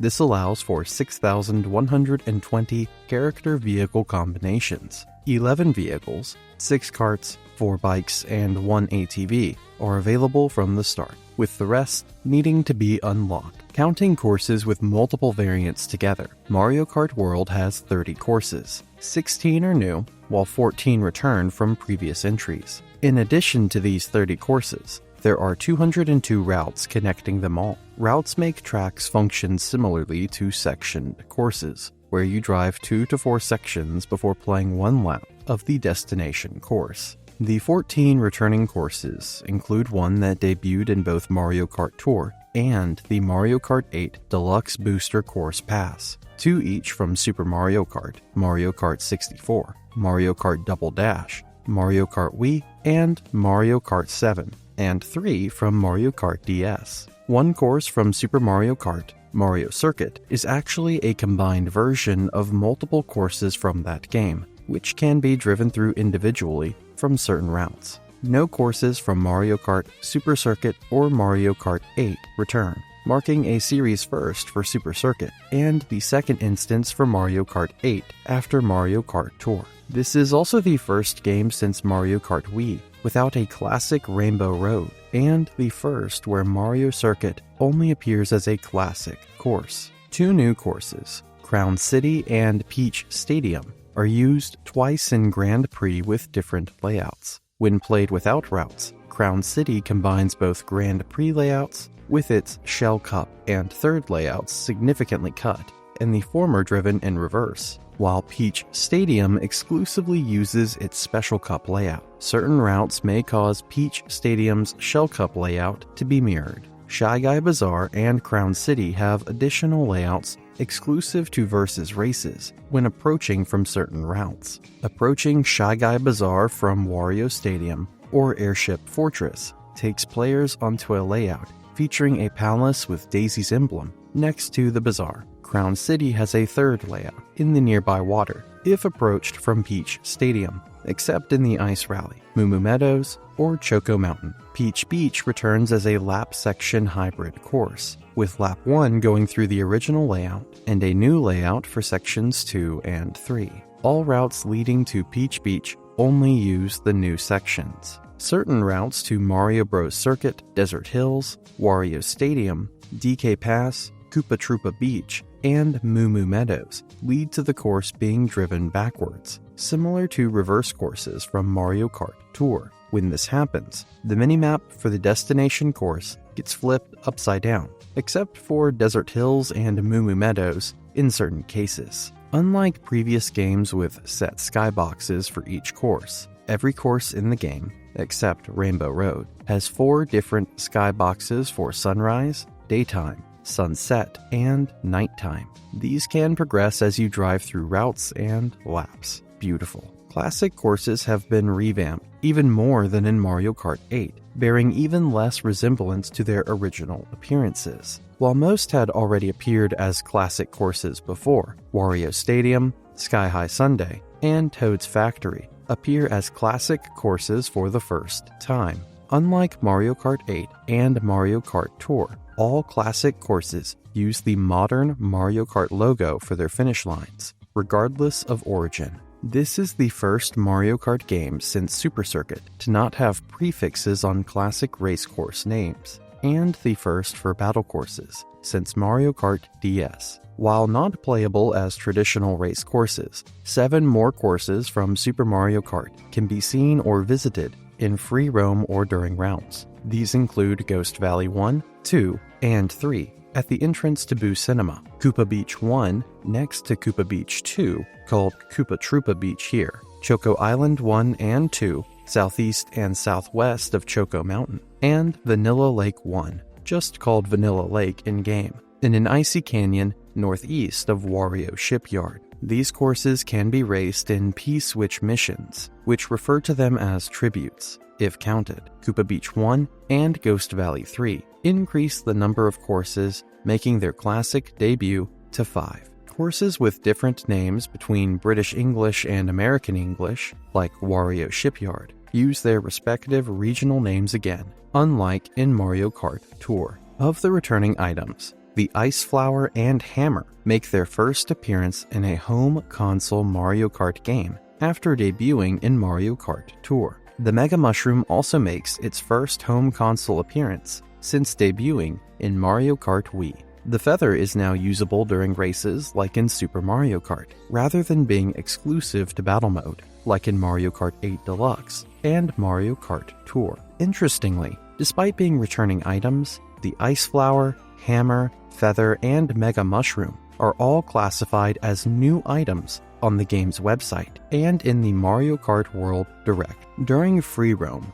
the only available items outside of certain missions are the Mushroom, Triple Mushroom, Golden Mushroom, Star, Feather, and Dash Food. In free roam, you can activate short missions by driving over P-switches. Once activated, you have a time limit to complete a certain task. If you succeed, your character briefly celebrates with an abridged arrangement of the finish, 1st through 4th place, jingle from Super Mario Kart. If you fail, you have to try again. After completing a mission, its P-switch turns gray. Mario Kart World has 227 newly arranged music tracks that you can listen to on the main menu, in free roam, or during routes in Grand Prix or Versus Race. The developers called this randomized music selection the Jukebox during development. The arrangements break down like this: 108 from the Mario Kart series, 103 from the Super Mario series, 10 from the Yoshi series, 2 from Mario Paint, and 1 each from Wario Land, Super Mario Land 3, Donkey Kong Country, Luigi's Mansion, WarioWare Inc., Mega Micro Game, and Flipnote Studio. What a mix! Routes in Grand Prix have 3 to 5 dedicated arrangements that usually fit the theme of the source and destination. Routes in Versus Race have a completely random list that doesn't necessarily match the theme, though Grand Prix arrangements can play, plus some exclusive ones. Most Versus Race arrangements can play in free roam, along with some calmer, slower arrangements exclusive to that mode. Some tracks play in a certain order, matching a game's soundtrack, and have longer intros than in Versus Race. Certain arrangements also incorporate melodies from other themes at specific points. For example, the Underground BGM arrangement from Super Mario Bros. 2 includes part of Ground BGM and Mario Drawing Song has a nod to Jump Up Superstar. The arrangements for returning courses stay true to original track links, while battle mode themes include improvised additional sections, except they loop. Koopa Beach from Super Mario Kart is the only theme arranged for both one of the game's courses and free roam. So there you have it, the complete journey of Mario Kart, from its humble beginnings on the Super Nintendo all the way to the open world madness of Mario Kart World. When you think about it, the series has come an absolutely insane distance. We started with Mode 7 graphics and flat sprites, and now we're driving through dynamic open worlds with 24 racers, day and night cycles, and cows behind the wheel. Honestly, if you told someone in 1992 that the franchise would eventually have over 200 playable characters across all its entries, anti-gravity racing, and courses inspired by real cities around the globe, they probably would have thought you were making stuff up. But here we are, and honestly, the road ahead looks just as exciting as everything that came before. Thanks for sticking around for the ride. And, of course, a good night of sleep should not end. Click the video that's appearing on screen right now before it disappears to keep your amazing sleep going with even more facts. Now, all about another incredible game with incredible lore that you love.